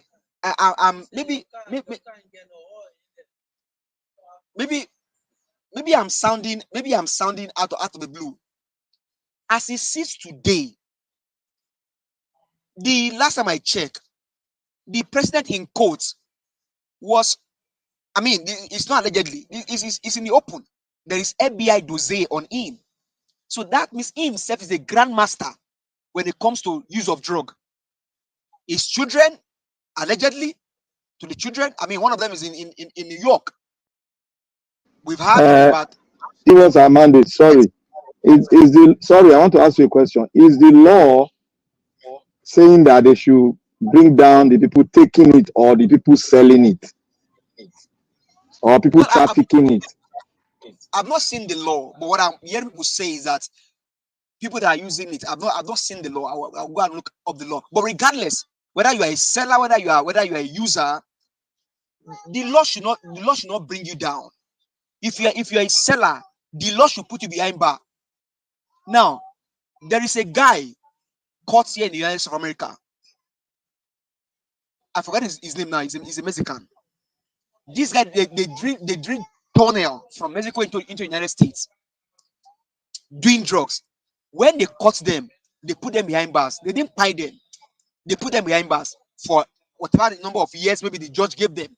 So the issue for me is not to pay them, because some of them will end up becoming useful people in society. So it's not about paying them. It's about how can we rehabilitate them? How can we integrate them back to society and clean them after cleaning them? But do you know, sir and ma, just like Mr. General said, if you go to the house of these senators and the house of these people, most of them, their children are the users of this drug. Their children, they are the one using this drug in their numbers. So the law, like Mr. General said, it's not for Nigerians. The law is for them. The law is for this wicked man. And so for me Nigerians, you see now how an average senator will now think. More so the whip of the house. You see how he thinks. You see his reasoning. You see how they think when it comes to making law that should help the people to foster their life, better them, and then put them back to their community and society. But in Nigeria, our own is to buy our people to destroy them. But like Mr. Odua said, the buyers, the terrorists, they are working free. In fact, the looters, people stealing money here and there, they are working free. The likes of Wike, the likes of Begabia Miller, the likes of even the Senate president, they are working free today. But Nigerian youth, like Mr. Ale said, that they are now become they are victims of the failure of the government, because the government failed woefully. The government is not doing anything for its own citizen. There's no enabling environment. And Mr. Duasa, it is the duty of the government to provide and to create jobs for the people, and also provide an environment where entrepreneur will succeed. I said again, it is the duty of the government to provide enabling environments. Government also creates jobs. Government can also create jobs and also provide enabling environment for the people to do business and thrive in their business. So we say that hey, we all have a duty to play, but more so, the government have a more role to play when it comes to governance and providing things for the people. Now, when you now bring all of those things back to Edo State, just yesterday we were told here that the PDP candidate, they said his law firm has been ranking one of the 15 all over the world. But when we check, na Bobo, Ironla. See, Edo State, let me advise you. If on Friday, before the election, you now begin to discover that all they are telling you is lies and bobos, do you think that these guys will do anything for Edo State? Should they come into power again? After 16 years, wasted years, nothing done. That's why we encourage you. If you look at my narrative about Akpata, hear Mr. Chris speak, hear Mr. Alice, hear Black Panther.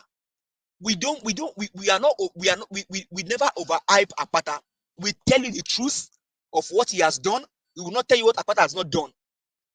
We will not tell you what Akpata has not done. But yet they are telling you that somebody, his law firm, has been ranking 15 since 2015. And when we check yesterday, na Bobo. It now brought me to a point. I was telling somebody this morning that I will not begin to go and begin to check the credential of this man, because most of the credentials allegedly may even be false. Most of the credentials allegedly may be false. Edo Light, open your eyes. Make the right choice. Barrister Osaibovo Olumide Akpata is your governor. He's the next person. He told you about Opila Cement that Mr. Odua is talking about. He said the process, the factory may be given to somebody, but what I care more is that factory must be able to pay, must be able to employ a Dolite and pay what he needs to pay to the government. And so, Mr. Odua, are you saying that Opila Cement, it's being sold? So, for us to be able to get it back, we either buy share there or we talk to you. There are ways we can get it back, but are we able to get it back right since right now? We can do it. So, for me, Barrister Osaibovo Olumide Akpata is the governor. He's our next governor of Edo State. His narrative span into the palace. He told us, he's the secretary of the, he told us what he has been able to do when he was the NBA president. Who among these guys can face Buhari and go scot-free? Tell me. But Olumide Osaibovo Akpata face Buhari to stand still without being a son. And the man is still working, he's still working tall. Mr. Ale said earlier, what school did Obaseki build? Primary school, nothing. So my people, please vote for Barrister Olumide Osaibovo Akpata. He's your governor. Thank you very much, Mr. Evans. I yield the mic.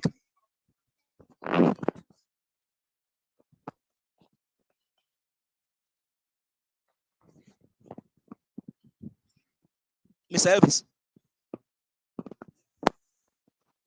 Okay, it's like Mr. Elvis is not there.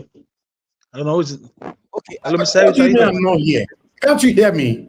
Oh, You're not winning that. No, no, we weren't hearing you. Sorry. Okay, sorry. Okay. Thank you very much, my brother. Give us a mother. God bless you. Thanks for your submission. Mother Rita, we can see you right there on the comment section. God bless you. Thank you very much. Fields, I can see you as well. Thank you very much. Emeka, AB, Magnus, it's good to hear from you. God bless every one of you, my wonderful people. Do your part, press on the like button, help us to share. Victor, the way I can cite you right there. Thank you very much. Good evening to you all. Okay, let's come to the next person, which is Mr. Abdul Malik. Mr. Abdul Malik, if you're there, sir, please, I'd like you to talk to us. You have 8 minutes. Yeah, good evening, Nigeria Watch, and everybody in the panel. Yeah, thank you, my brother. I let appreciate me you. come firstly. Yeah, let me come firstly to this abduction of Kogi student. You say Nigeria is not safe. Every 2 weeks, 3 weeks, 1 month, we must hear abduction of students or killing of people somewhere. I don't know why these senators, the legislature, they cannot pass bill to declare war against those bandits. It's not record science to do that, but I don't know what is holding them to do that. Look at now, our farmer, they can no longer go into farm to produce food for themselves to eat. Everybody is hungry in the country. There is no way safe. Everything is just upside down every day. No changes, no improvement, no progress. See what this man came to Channel TV saying, this senator. How can you say that? Look at what he said.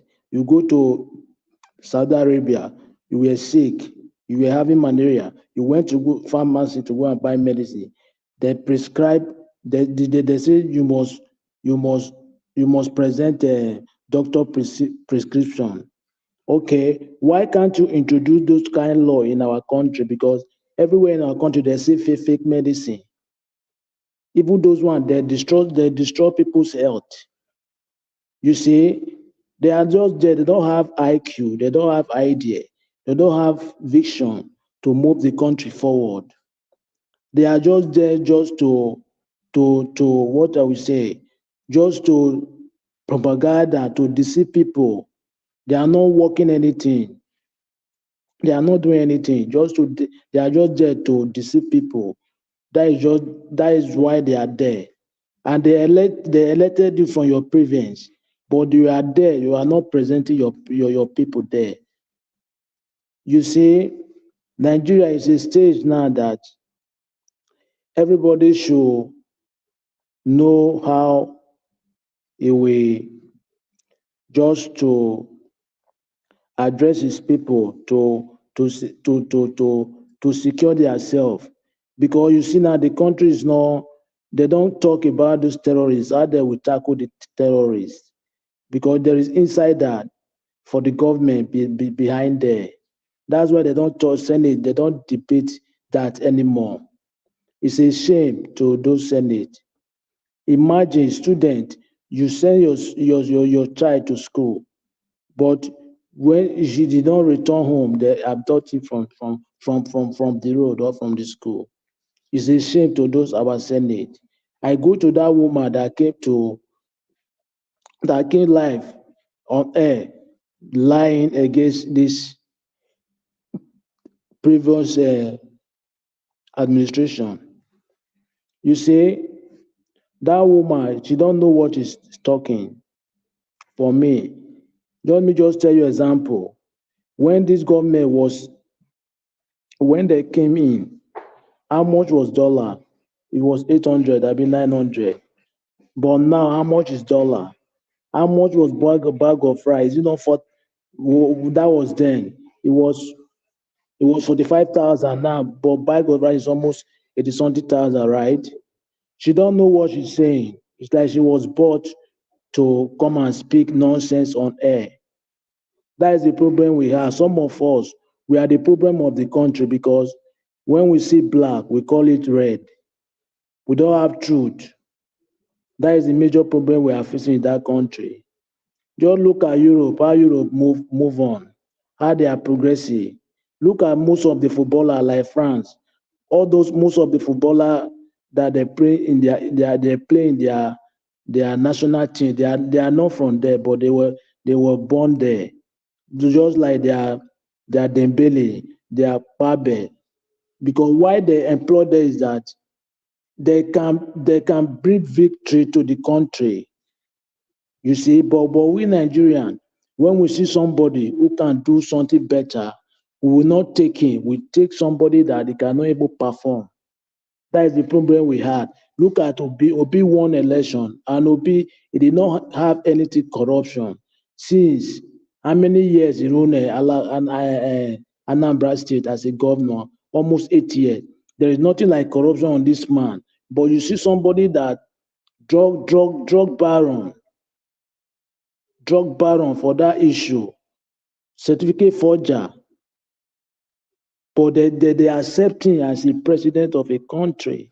How can that country move forward? All the people around him, the cabinet, they are criminals. Even like Akpabio, that Senate president. Look at what he did in the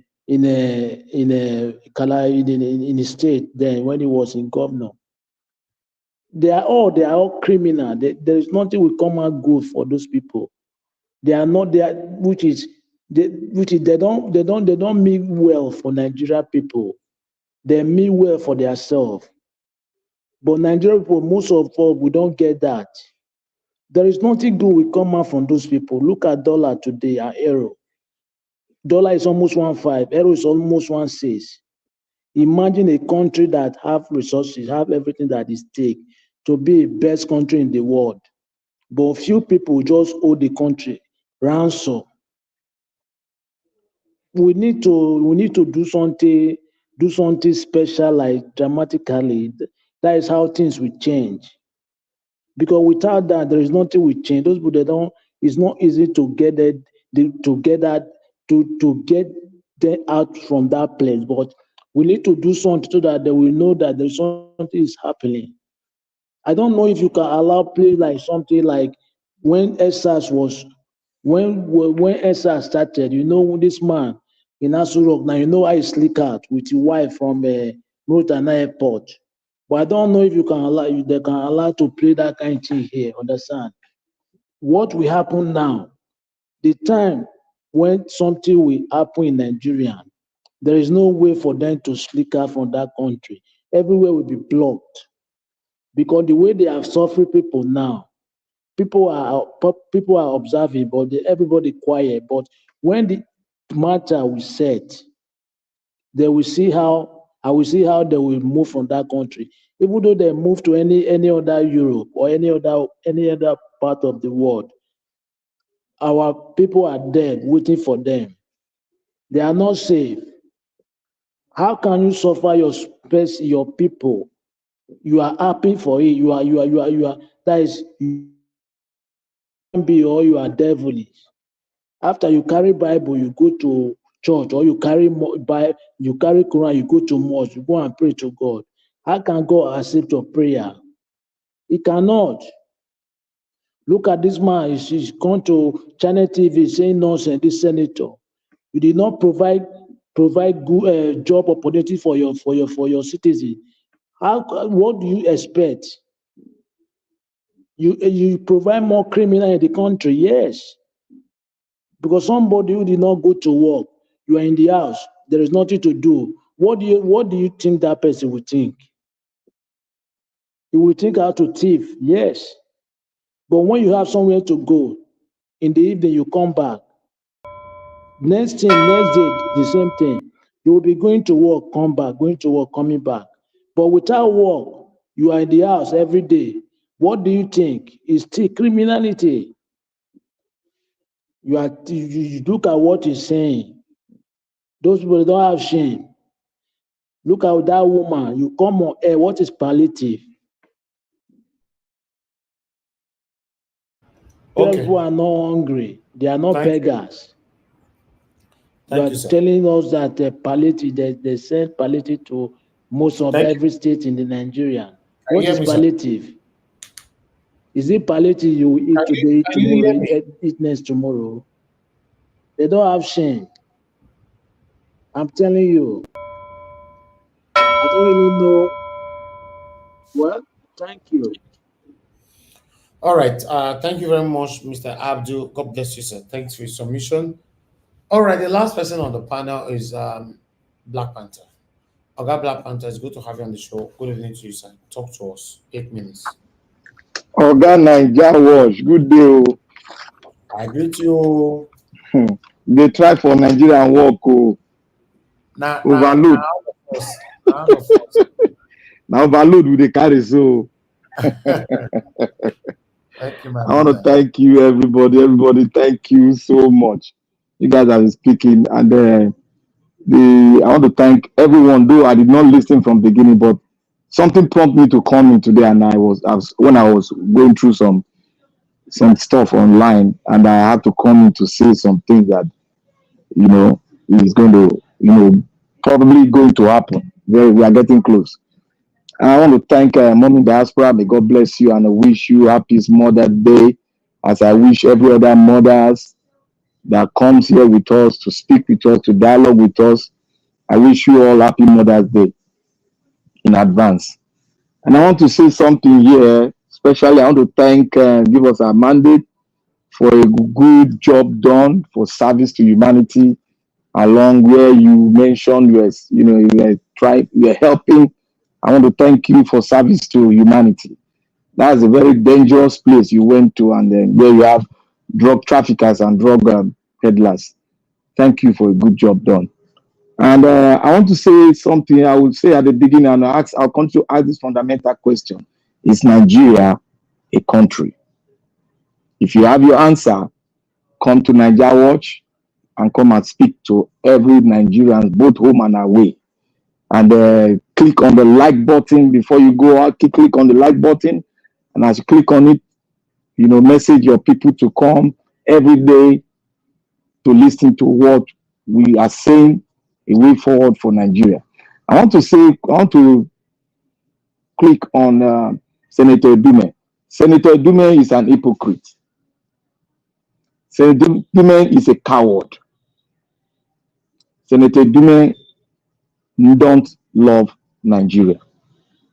The reason why I'm saying it, this says Senator Dume during the campaign was the one that said, we politicians have failed Nigeria.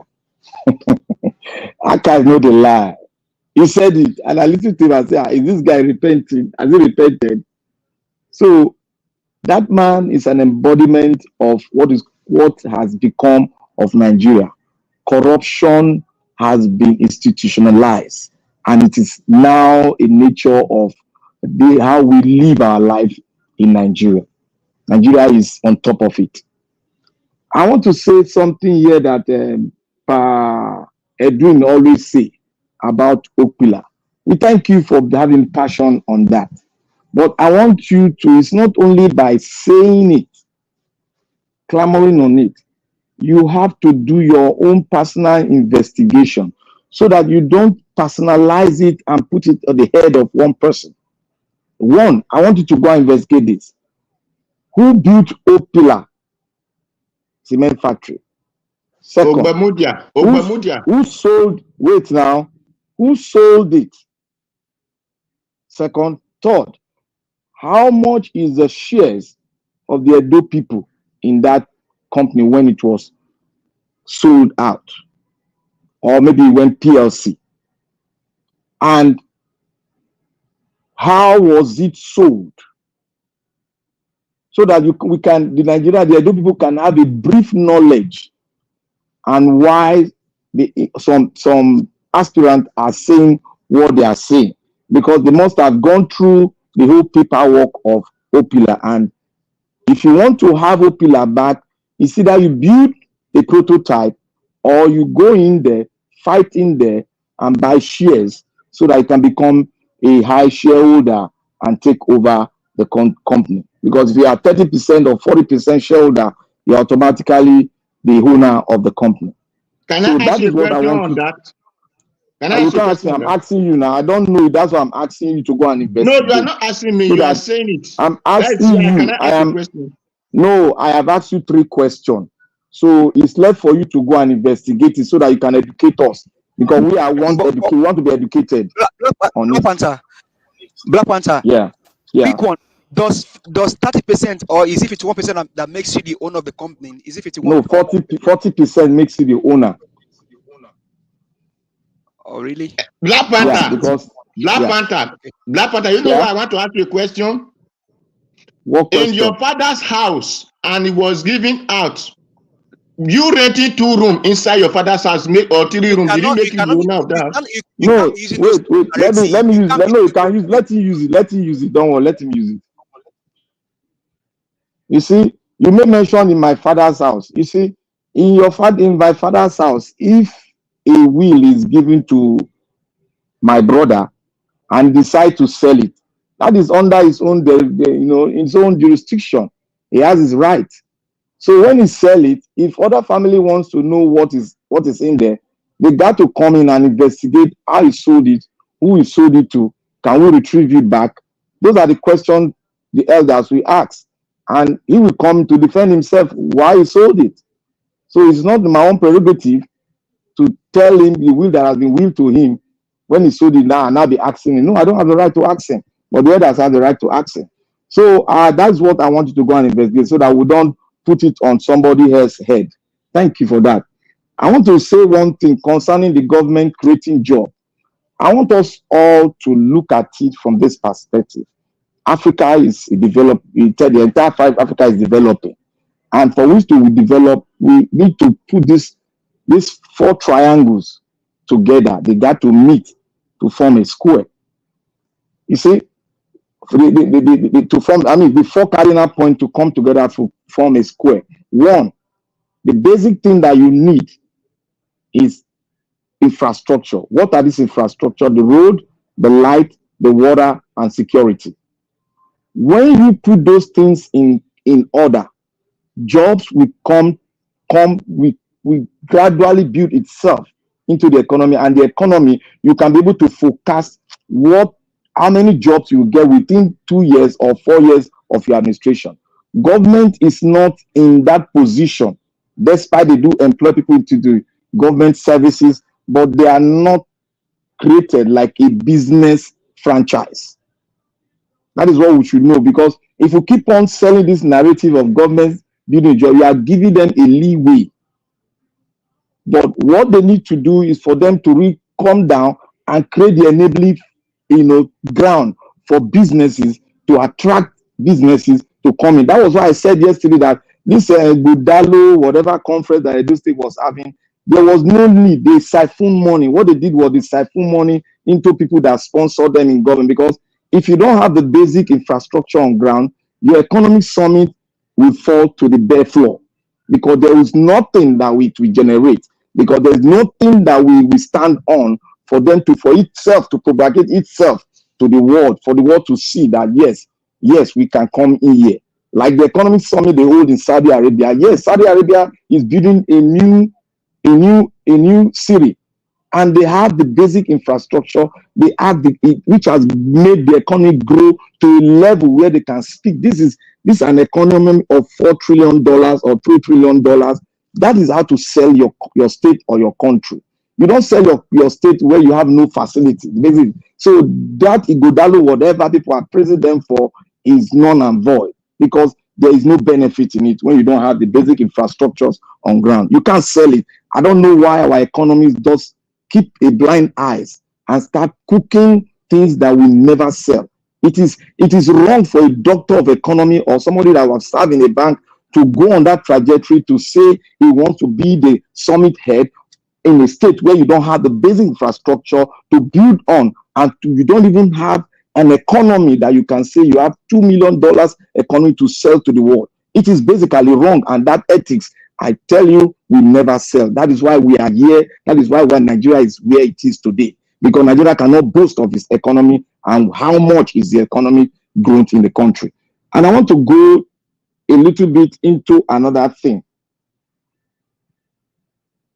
The Abobakus, the Buhari Alemanjiris, the Jagaban Didirin, they finally woke up.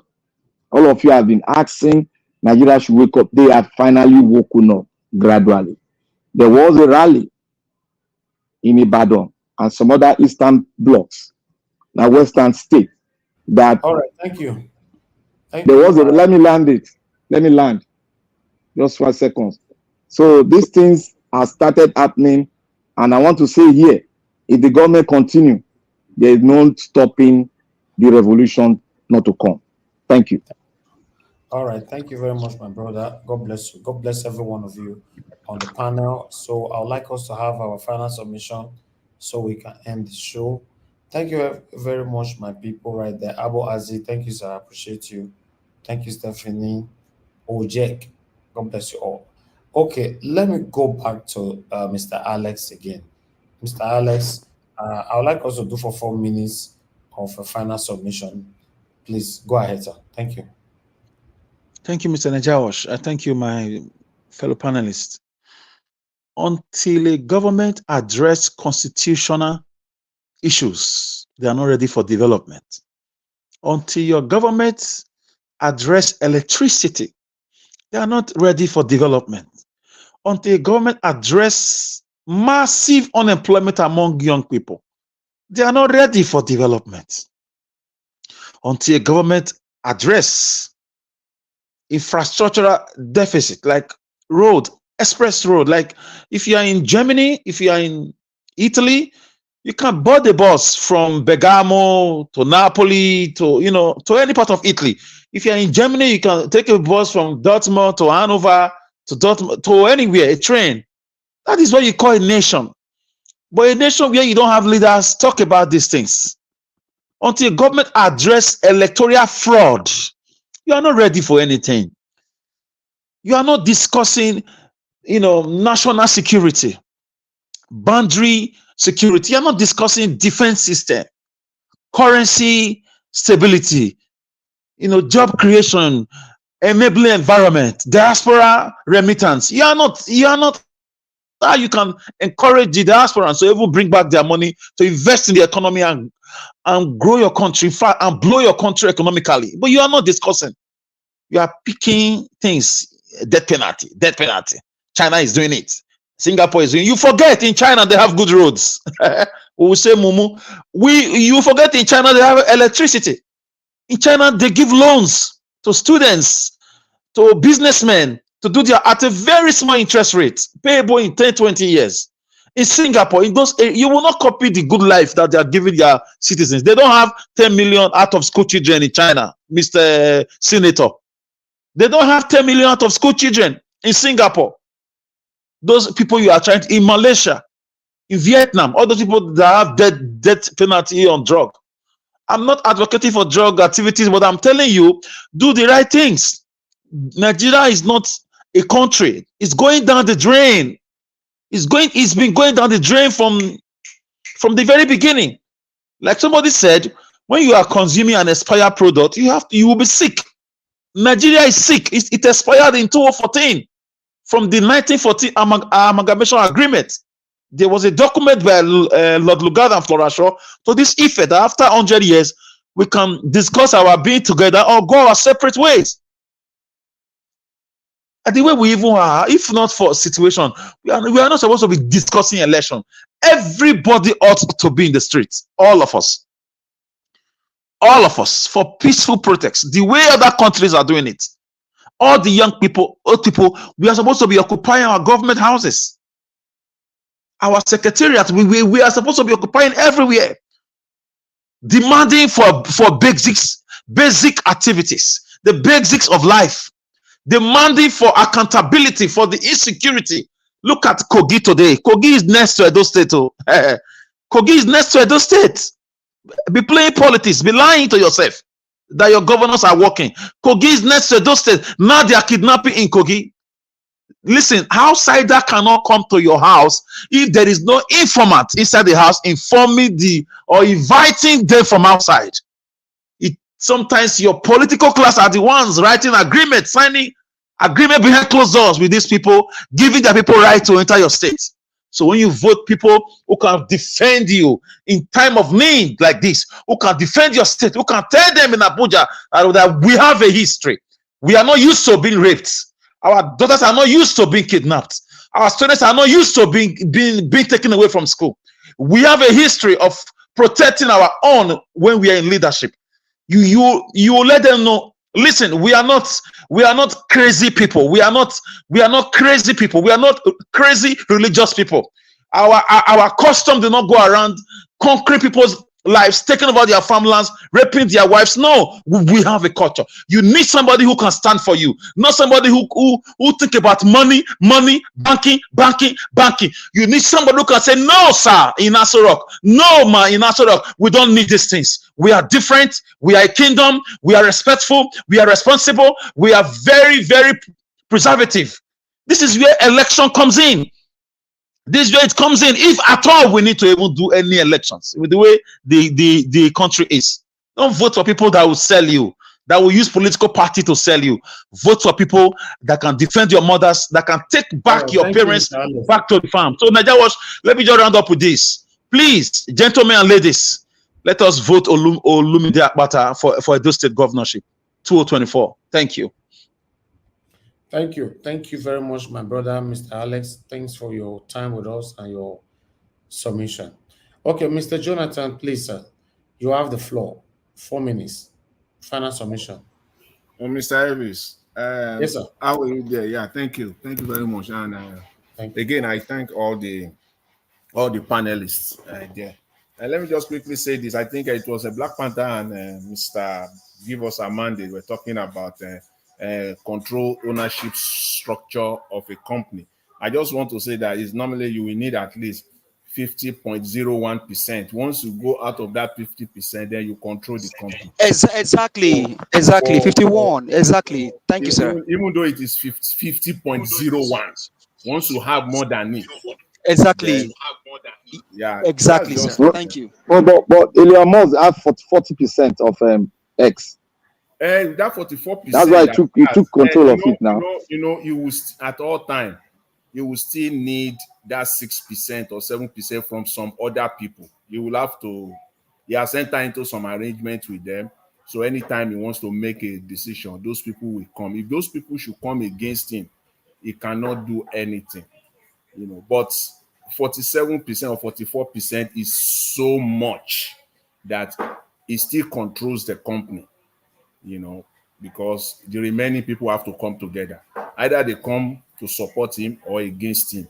But that's significant. He still controls the company. He still decides how the company is run. But on major decisions, he will need 7%. He must have gotten them, within the group there. Those people that will be giving him that 6 or 7% so that he can make those decisions.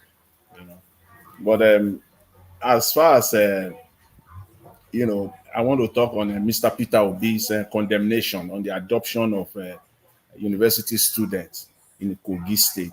I just want to thank Mr. Peter Obi again, because this is I thank God for him at this time in Nigeria history, because without him doing what he's doing right now, you can just imagine. I always say you can just pretend, just go back a little bit and just pretend what Nigeria will have been by now or what we'll be facing. It will be worse than this. He's playing a major role. He's playing the role of an effective opposition. And regardless what might have happened in 2023, what we all expected him to have done and he didn't do it, I still give it to him. He's doing this, bringing this government to order. I can tell you to a very large extent, this government, whenever they gather in any room, anywhere, either in Abuja or anywhere in the world, Mr. Peter Obi is in front of them. Peter Obi is standing they are seeing him like this, as in physically. If we do this, we should expect this tomorrow morning or within the next day or few days. So how are we going to do this? So it's really playing the role, and we must thank God for him that at least we still have him standing. Where's the other man? The one that they claim he was second in the election. It's nowhere to be found. If anything, he just come out here and there, just to to put some noise into the whole thing. But who is playing the role? What we really want is Mr. Peter Obi, and I thank God for him. He's doing that role, coming out each and every time on each and every policy issue. Is eating this government head on, one-on-one, bumper to bumper. On any policy issue that they come up with, Mr. Peter Obi will come after them. So they can't run away. Yes, tough decisions, tough policies are being introduced. Government must do that. Yes, we know that. But at the advantage of who? Is it at the advantage of the Nigerian people or at the detriment of the Nigerian people? So I just want to say that and emphasize that. I want to thank him. He's playing the role effectively, and he should continue non-stop on this trajectory, bringing the Nigerian government to account each and every time, every step of the way. Thank you very much, Mr. Elvis. And I thank all the panelists. Yes, God, Jonathan, God bless you, sir. Thank you very much. Okay, let's move on to the next person. Mr. Ike, if you are there, sir, please, your final submission. I'm still here. Oh. Good evening, my brother. Talk to us, sir. Thank you. 4 minutes. Everybody, I doubt if I'm going to use the 4 minutes, but the only topic I want to revisit is how to reform this INEC. Sincerely, you don't know how deep INEC or the control INEC. Do you know that INEC chairman can declare a dog president and tell you to go to court? And when you go to court, the court will give order to that same INEC to provide you the electoral materials they use in declaring the result. INEC will not do it. And you go back to that same court and tell them, INEC is not giving me what you asked me. The court will ask you, what do you want me to do? Sure, I have given you the instruction. And when the time passes, then you go back to that same court and they say, do you want me to go and get the materials for you? Am I going to provide you the materials that you need in pursuing your case? If INEC is not decentralized, if they don't take out that power to appoint the INEC chairman from the president, we will not have a good election. I'm telling you the facts. Because INEC is an interested party. There is no way the person that pays the piper will not dictate the tune. In fact, it is not just at the federal level. They have also infiltrated into the regional INEC commissioners and use party members to make the umpire. At the end of the day, whatever they write is what goes on. Nothing will change. If we don't break up this INEC the way it is, if we don't, every election in Nigeria is threatened. It's threatened. That's the only area that I'm worried about. If we get it right, if we get our politics, the way we select our leaders, if we get it right in Nigeria, everything will go on. We have all it takes. We have the best brain. Look at the graduation, all this graduation I told you about. When you go there and see the list and see the Nigerians that are in honors lists, Nigerians everywhere. See the one that happened in University of Michigan now. The first black woman to be a doctor in robotics.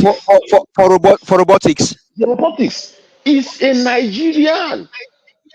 And she was proudly saying it. And I doff my cap for her.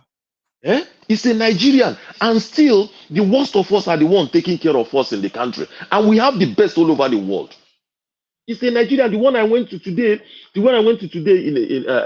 here in Colorado, Nigerians shining everywhere. The one I went to Arizona last weekend, Nigerians.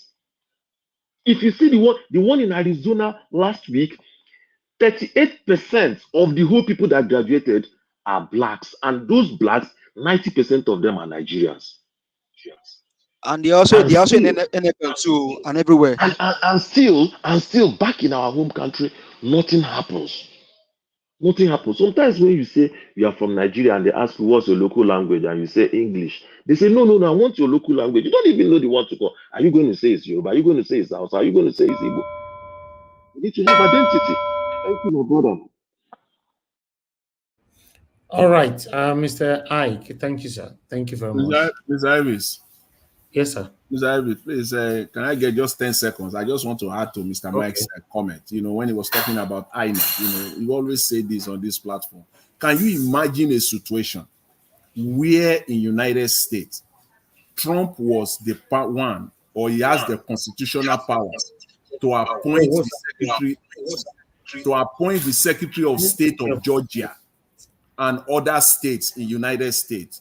Can you just imagine what will be there now? That is what we have in Nigeria, where the president is the one that has the power, even all the electoral. Can you imagine that? 36 plus Abuja electoral commissioners, the president appoints them.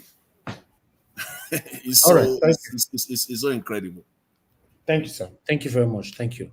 Okay, let me call on the next person, which is Oga Chris. Oga Chris, please give us a final submission, 4 minutes, sir. Yeah, well, I think it's still the same story we've all been saying. And concerning this issue of appointing electoral commissioner, you understand that there's this lady from Delta State. What was her name again? One of the spokesperson to Buhari. She was appointed an electoral commissioner. That's to tell you how dirty the system is. I think the people had to stand against her, and after much talk, they now have to draft her to the Niger Delta Development Commission. So it only underscores the rots in our system. And not until these rots are taken care of, we may not really go anywhere. The things we can achieve now will just be successes from people's wishes, from people's goodwill, from people's resolve to do the right thing. Not because the law has forced them to do it, but just because they feel it is the right thing to do. And that's actually what happened in Alex Otis' case. That was how we were able to get that state. Otherwise, the state would have gone the way of Enugu, Plateau, and others. And Mr. Jonathan, thank you for the glowing tribute you heaped on the Labour Party, championed by Peter Obi. I think it's high time you come to Edo State, because now you've made it very clear that Labour Party has been a viable opposition at the national level. So what do you think will happen if Labour Party has the opportunity of taking the mantle in Edo State? Definitely, they are not going to do these things that the party is already against. See all these things Peter Obi is campaigning against? There's no way a Labour Party candidate will be the governor and will be doing the opposite of what His Excellency Peter Obi is campaigning against. So, Mr. Jonathan, please come and join us. And it is these new ideas, these fresh ideas that Peter Obi is championing. These are the things that Olumide Akpata of the Labour Party offers to bring to the table in Edo State. Olumide Akpata is also of the Labour Party, and he is offering a complete refreshing departure from the corrupt and the insincere politics of the APC and the PDP. When he was here, he promised to prioritize the people's needs and champion progressive policies that will uplift all Edolites, irrespective of wherever you are, from Edo State, Edo North, Edo South, Edo Central, even Nigerians that are residing in Edo State. All we are saying in the Labour Party is that let's reject the status quo. We've had enough of the status quo for 23 years. Let's vote for change. We can see what Labour Party is doing at the national level, offering a viable opposition to the demonic and the satanic people that are ruling the country. So we don't need much talk. We don't need much talk to convince any person to give the Labour Party just an opportunity. Somebody asked, where is Atiku, the man that came second? Why are the PDP, why are they not championing against what the APC is doing? Because their hands are full. They have baggages. They cannot come to equity because they are corrupt. It is only Peter Obi of the Labour Party that is able to do that because there's nothing you can hold on to him. And it is the same thing the people in Labour Party, it's the same thing they present. It's an opportunity to test a second Labour Party's governorship and candidates. What else Olumide Akpata did that is very, very germane is this. When he was in the NBA, he was not a son. He had the opportunity to have sold that association politically so that he can get that position, because we know that most of these sons, they get it politically. Look at Festus Keyamo, he has been a barrister for long, but immediately the APC came to power in 2015. Just less than 8 months, they gave him a son. He became a son. Olumide Akpata could have also done the same thing. But he is not in the business of selling out people. Like the PDP, where Aswe Godalo is coming out from, sold those states to the Fulani hegemony. If not for the timely intervention of Mr. Nanjawochi and well-meaning people of Edo State, they would have sold those states to the Fulani hegemony.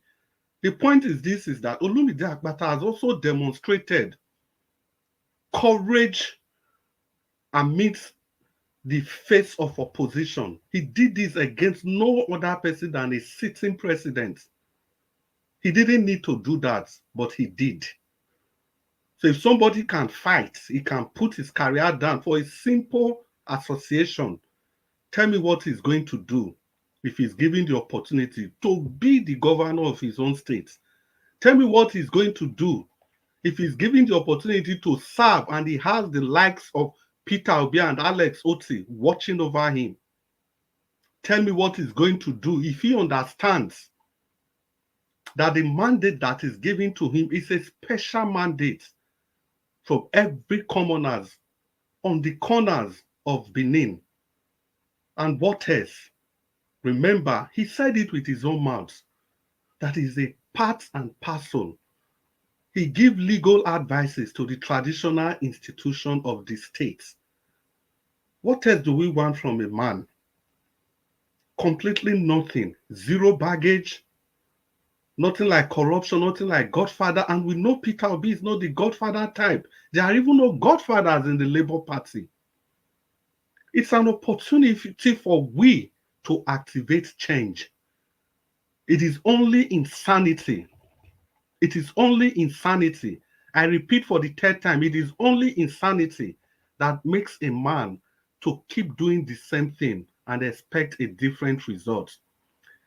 If you vote for the PDP or the APC, it amounts to doing the same thing and expecting a different result. The only way you can get a different result, good people of Edo State, is to do something differently. Is to show that we are not insane. Is to show that we are Edolite. We are the heartbeat of the nation. If the nation stops, if the heart stops to breathe, the nation stops to exist.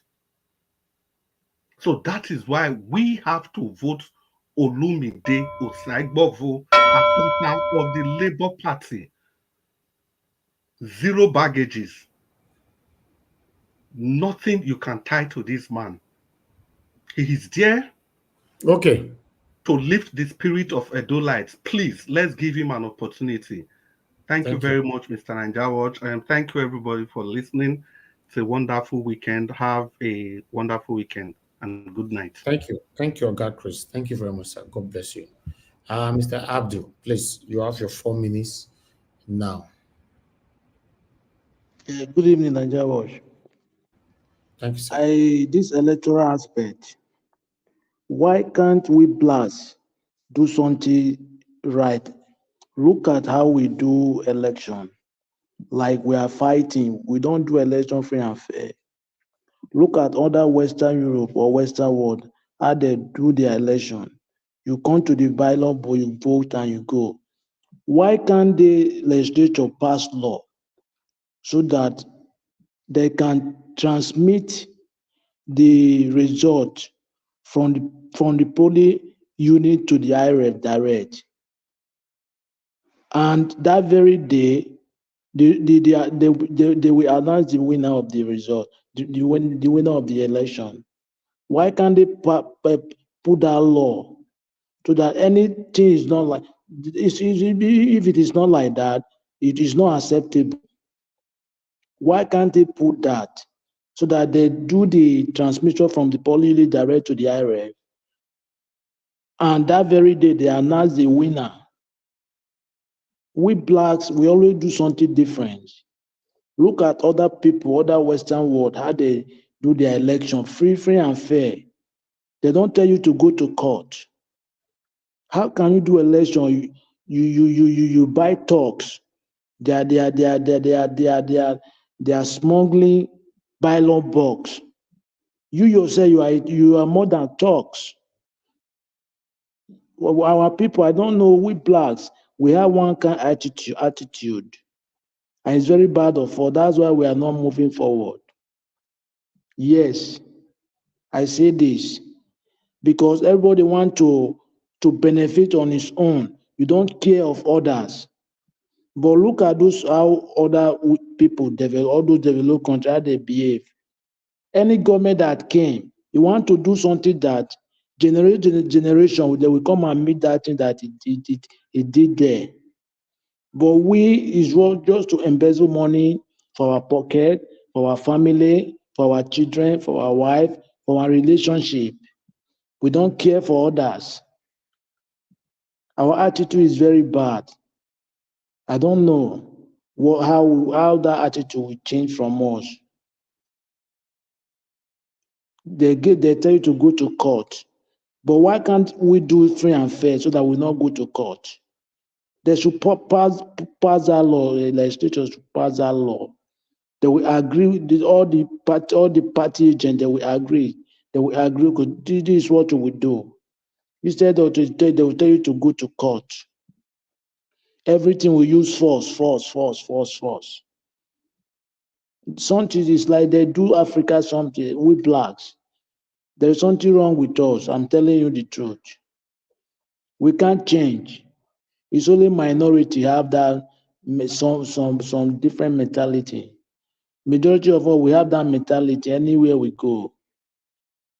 It's very bad of us. We do something free and fair so that they will not tell you to go to court. Somebody win election, you don't give the person, you bypass, you give another person who did not win election. Who does that? How? Africa, no. We need to change. And look at other people, other advanced country. Free and fair education. Thank you. All right, Mr. Abdul, God bless you, sir. It's good to have you on the show today. God bless you. Let me come to Black Panther. Black Panther, give us your final submission. 4 minutes. Yeah, thank you, Mr. Naija Watch. I want to thank everybody out there. I want to answer the last question the last speaker said. The answer to your last question, why we are behaving like this, is because we are not yet a nation. There is one thing that when we say, people will always argue. Just look into it deeply. When we mention Nigeria should come with a new constitution, you see people arguing, no, the one we have before, we have laws. There's one thing about the constitution. There's a spirit behind the constitution. When nation says, I bow before the constitution, not before men, there is a spirit, and that spirit is imbibed into everybody working in the presidency, where the president will tell you that, take that money. You will say, Mr. President, I can't do that because the constitution says I cannot do that. And if it is illegal, I cannot do it. When you take me out of this job, I will say it to the world that this is the reason why I was taken out of, because I obey what? I bow before the constitution of the Federal Republic of Nigeria. There is a spirit behind the constitution that we have not known. That is why they attack us anytime we say a constitution. That is why we say Nigeria is not yet a nation. Because a nation under one law, under one God, we excel politically, economically. They will excel because they wrote it. And if anywhere is going wrong, we should be held responsible. That is why we said with the constitution, our mentality, the spirit behind the constitution will come into us and we'll be proud of our country. Thank you. I want to say, go to the Edo State election. You see, when you have a defect product, and when you try to make it good to the public, you will lie.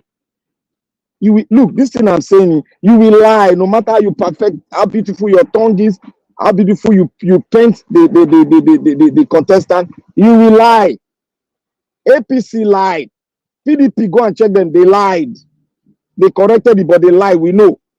So we have a product that is sellable, a product that is divine, a product that is God sent, a product that we have seen ourselves in him.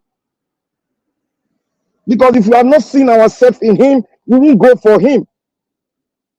We have made an example, and we have seen Alex Oti. They said, "Oh, Akpata did not. I just won a law firm, and he was a president of MBA." They said that, but I want to tell you all, the man Alex Oti worked only in the financial sector, and that is where he got everything. But one thing he got was he is a patriot. He loves his people. Those are the two criteria, and we see that thing in Olumide Akpata or Saibogo Akpata. He is the person.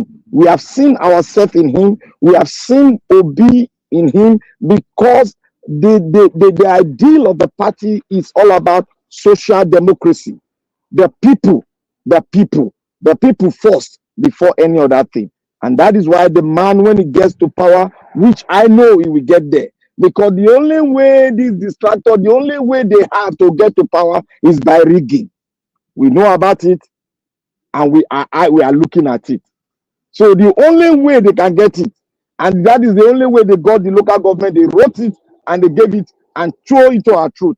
But this time around, when the time comes, we know what to do. The people will speak, because the people are tired of APC, APD. They are tired of them. No matter you paint a bad product well, they will tell lies. And the lies you've heard in Nigeria, you've seen them coming out here to lie. And we all have seen it. That is why we speak. What we picture in our heart, in every Edo light, the good we picture, good roads, water, light, electricity, and security. What we picture is the same thing we are picturing in the minds, in the heart, in the person of Olumide Osaibovo Akpata. He is a man that has not been stained. Go and fast check me. He is a man that has not been found in corruption. Go and fact check me. He is a man that have not done negative things towards the organization he belongs to. Go and fact check me. And I want you all, we are not ignorant, just 30 seconds, we are not ignorant of the do's and don'ts of the APC, PDP. We are not ignorant. Be wise, Edolite. We are not going to have a Pro Max as we have a Pro Max in the Federal Capital Territory. In the person of Tinubu, we are not going to have that in Edo State. We are going to have somebody that will walk the plight on the plight of the people, that will work for the people and for the people only. It's all about the Edo people, and Olumide Osaibovo Akpata is for the people. I want to thank you all Edo people that are thinking like us, that want the goodness of the Edo State. Thank you, and may God bless you. And God bless Nigeria world forever. All right. Thank you, sir. God bless you too. Amen. Okay, we have 2 more to go. Please make gonna help us press on the like. Mr. Oduwa, then I come to give us a mandate. Mr. Oduwa, if you are there, your 4 minutes, sir. Okay, thank you. Let me just ask Black Panther a question. Black Panther, you said something that if your father's house was will to a senior man, he sold it, well, it does not concern you. Please, can you tell us who will the cement factory to the person who sold it? Or however, if you have 40%, that means if you have 2 rooms of your father's house, that is how you are now in control. Can you tell us your own, the house that you've been erected, and you are now having 2 rooms inside. How did you take control of it? Well, anyway, and you are the person who always quote economy, economy. What is economy? How did the economy work? The one they wrote in paper or the one that people benefit from? I don't know if you know that they can use cement to tar road. If you are not buying cement from outsiders with your own money, and when you are not that, will you use it to tar road? But if you are producing the cement by yourself, and because you know it's God blessing to you, would you use it to tar road? So I don't know the way people think of their grammar. For me, I'm not a grammar man, but I'm a practical man. I know when you do this, this result will come. When you add 1 to 2, you have 3. That is what I understand. And those things are practicable. So my people, anybody who become governor of Edo State, that is why I said I didn't even use a party. Let we the Edo State have this thing. We can use it to be passing our road. If that Okpilas made where belongs to us, that Ekpoma road, we can go and put it there. People will pass it. Sapler road, we can go and use it to repair it. Because those roads belong to the state. It belongs to Edo people. It did not, when they say federal, ask, tell us the person, the state that is federal. Nobody, all states are federal. Let us have our resources and use it to develop our state. If you bring your resources and give it to us, and I say you don't care. Well, I don't want Moja. Anyway, let me know. Thank you. Now, can you give me 30 seconds?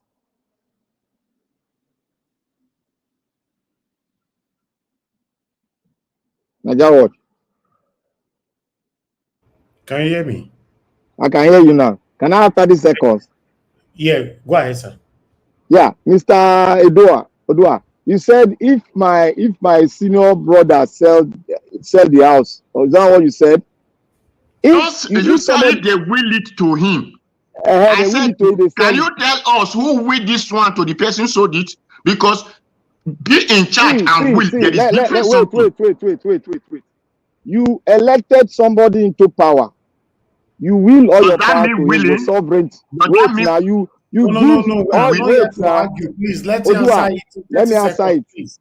I need to you submit your sovereignty to the person in power to drive home everything in the state, and that person decide to sell the cement factory to someone, and you now come back to accuse the person that is contesting, that want to come in to drive the seat of the state, and you're accusing that person. Is that fair enough? Okay. Thank you very much. I appreciate you all. Give us a mandate. Please give us your final submission, 4 minutes. Thank you, sir. Okay, give us a mandate. You are not there. Can you hear me? Okay, go ahead. Thank you. Yeah, sorry, I'm here. I'm sorry. Well, I think all speeches well said today. Everything went well. What I will say here is for our people in Edo State, please, I beg you, make sure that you vote for Barrister Ozaibovo Olumide Akpata. He's a man for the job. He has been tested.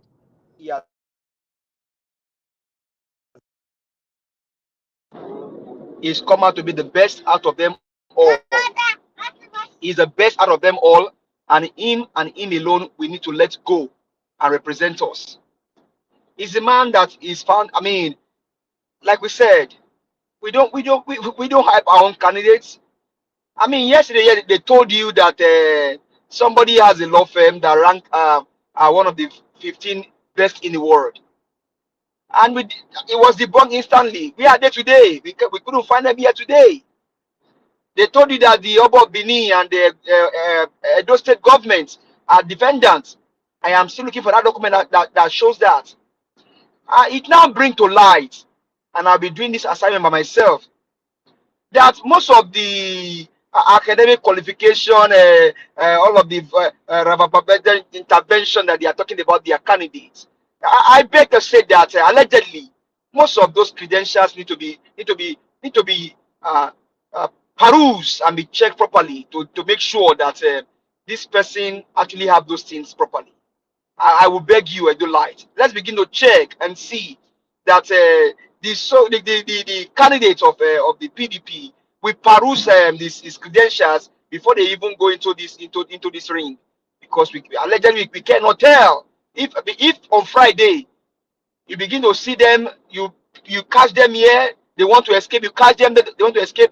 On Sunday, which is the main day, they cannot run away. So my people, always say to you, Barrister Ozaibovo Olumide Akpata is a man for the job. Is a man for the job. A man that saw whooping 1.5 billion naira. He left it there. He left it in the coffer. A man that faced Buhari, stand still. A man that built school in those states. The schools that they cannot build is building in those states. What more can you say? Which organization is more diverse compared to the NBA in Nigeria? They are learned people. And this man ruled, he was there as their leader and he came out strong. Look at the current person here as the NBA president. Look at what the auditor said about that person. So, Barrister,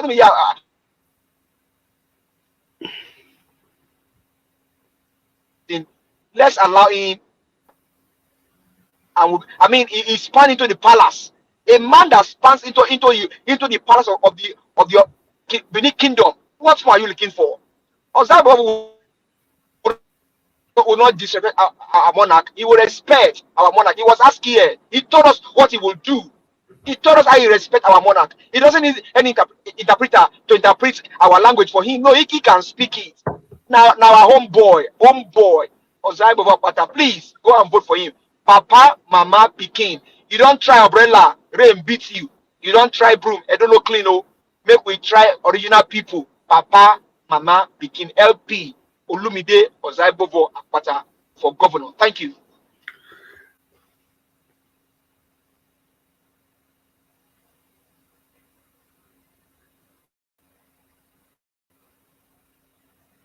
Hello. Naija watch.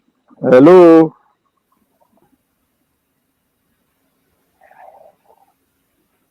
Hello. Naija watch. I think maybe somebody else can go after me. Maybe okay, thank you. No, nobody before, but I want to say something which I have to debunk what Black Panther just said.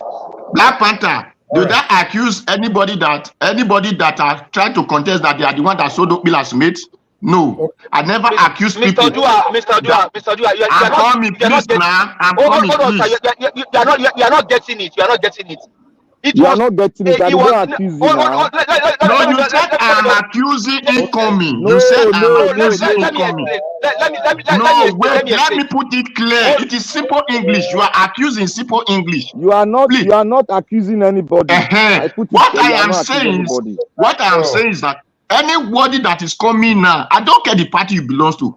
Please take this thing, because we did not hand over for the person who sold it to go and sell our property. Be in charge does not mean sell the property. They did not will him to him. So we did not will him to him. Anybody coming, bring it for us. That is what I said. Thank you. Okay, that's fair enough. But I think that Black Panther was clear earlier. And Mr. Dua, I think we should bring this thing to a halt, because he was clear. It wasn't my candidate that said that factory is coming in as a fresh blood, and he has told us what he will do to benefit our state from that factory. Thank you, sir. Thank you. And that was Abego, 20 seconds, Abeg. Okay, quickly. And thank you very much. Give us our mandate. Thank you very much. You know, give us our mandate. You say Olumide Akpata meets 1.5 billion, you not touch him. No. He didn't mean 1.5 billion. He built. No, I say illegal. I say illegal. Yeah. That is exactly why we should vote for him. The money where he meets there was not up to that. He no increase any subscription, anything. That same association, the money where they mismanaged since, the man was able to build that fund to 1.5 billion. The same association will not get money since. He not going to increase their tax as PDP they do for those states. So they complain, say money no they increase tax every day. They put pressure on taxi drivers and bus drivers. The same fund The same fund where they not see since that was the money Olumide, he blocked all the loopholes and built that money to 1.5 billion. That's exactly the same thing Peter Obi did. Come on, I do light. Let's wake up. Thank you, Mr. Ninja. All right. God bless you all, my people. Thank you very much. As you all know, time is not always enough on this panel. It's not enough. Even though we stay here for 7 hours, it's still not enough. So that's why we must always end the show when it gets to the time, so we can continue again tomorrow. So today, Saturday, 11th of May, we've come to the end of this broadcast. I appreciate every one of you. Thank you very much for the people that joined me today on the panel. As usual, I appreciate you. Mr. Jonathan Kinsley, God bless you, sir. Thank you very much. Thank you very much, Mr. Ike, for coming in today. Thank you. God bless you, sir. Thank you, Oga Chris. I appreciate you. Mr. Abdul Malik. Thank you. Watch. Go ahead now. Have you heard the latest news in defense in the world now? No. Okay, let me put it forward to you so that I go and check it. Okay. America has just built an AI F-16 fighter jet. In the next 4 years, they are going to have 10,000 in stock. The first fighter jet, and who flew the first one is the Secretary of Air Force that flew it. He didn't touch it. He was just flying on his own, using his own brain. So who are they going to fight with the jets? They are going with technology. That's why we're fighting that technology is the basic of our defense, that we should go into that in Nigeria. Okay. To fight insurgents. Can I support you, sir? We have a long way to go. Nigeria will never embrace that. Can you give me about 10 seconds, sir? Why? 10 seconds. So let me the next war, as it stands today, will not be the war of I fight your people, your people fight my people. It's going to be the war against Christian infrastructures. And as it stands today, they are already projecting what can we do should in case all of these things happen.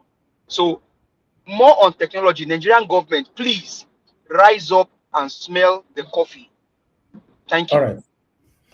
Okay. Thank you very much. Once again, Mr. Oduwa, thank you. Give us a mandate, and many others that came into the show that already left. Mr. Alex, I appreciate you all. Those of you that called into the show today, thank you very much. God bless you all. Mr. Shimizi, Mr. Brett, or Asamota, and many others that called in. God bless you now. Yes, those of you that supported the channel, thank you very much, my people. I appreciate you all. Maka for B, thank you. Dr. Happy Life, CCO, thank you very much. God bless you all. I appreciate every one of you right there. I'd like to quickly appreciate some of you on the comment section. Start with Mother of all Mommy Diaspora. Thank you very much, Mommy, for all you do. I appreciate you always, always, always. Thank you very much, everyone right there. Madam Rita, we saw you earlier on. Madam Martina Ambassador TV, thank you very much. Madam Patricia Tagbujumi actually came to the panel as well. Thank you very much, ma. We appreciate you. Thank you very much, every one of you right there. God bless you now. Please help us to press on the like button, help us to share as you leave Tony Africa. We can see right there, Peggy Modi. Thank you. Thank you, thank you, thank you, thank you. James Mank, we can see right there. Thank you. I appreciate you all. Okay, we've come to the end of the broadcast, my people. Yes, we're going to continue again tomorrow from where we stop. So tomorrow we might, I don't know, because Arsenal is playing football tomorrow with Man United. So we might be coming out a little bit late, like 6:30.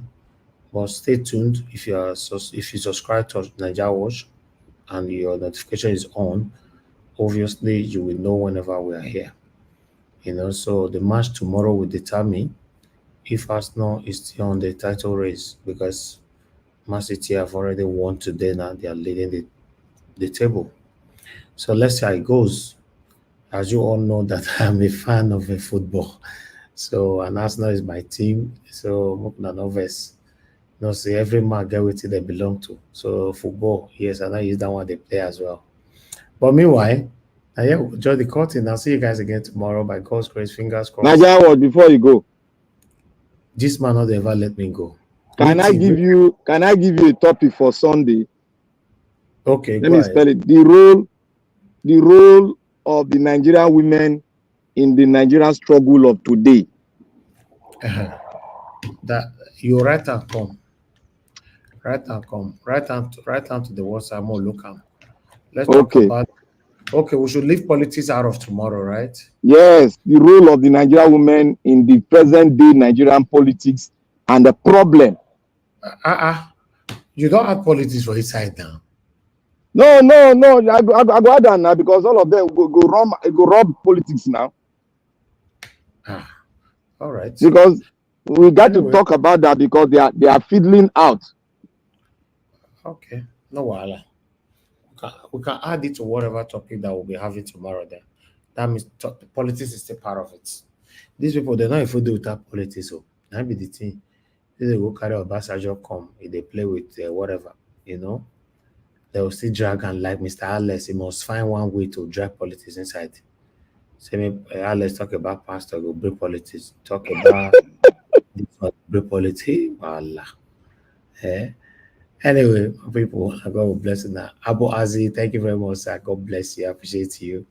You know, Mother Luke, it's good to hear from you. Say, Mother Luke, say, yeah, fresh topic. Okay, tomorrow now. Okay, we'll bring. Look, we should talk about different things tomorrow. I would have loved us to talk about something without no top politics at all, but that part I don't go put politics inside the middle. Let's go take and go local Abasha and Abasha local Abasha. So you know go work finish. I go send you the full topic tomorrow. I go carve am out so that you no go smell that. But anybody fit go bring am, but I go carve out so that I no go smell politics. Okay, most I go be now. And if you have a research attached to it, maybe you do. You know, say the biggest work of our work here is the research. We don't just write title without not showcasing stuff to people. You know, so see what you can do about it. Now God will bless our people. Let me go. Let me go sleep. All right, Mother Stella, I must have I can see right there, man. Thank you for joining us. Thank you, my people. All right, my people. Permit me to end the show. I'll see you guys again tomorrow. Good night and bye for now.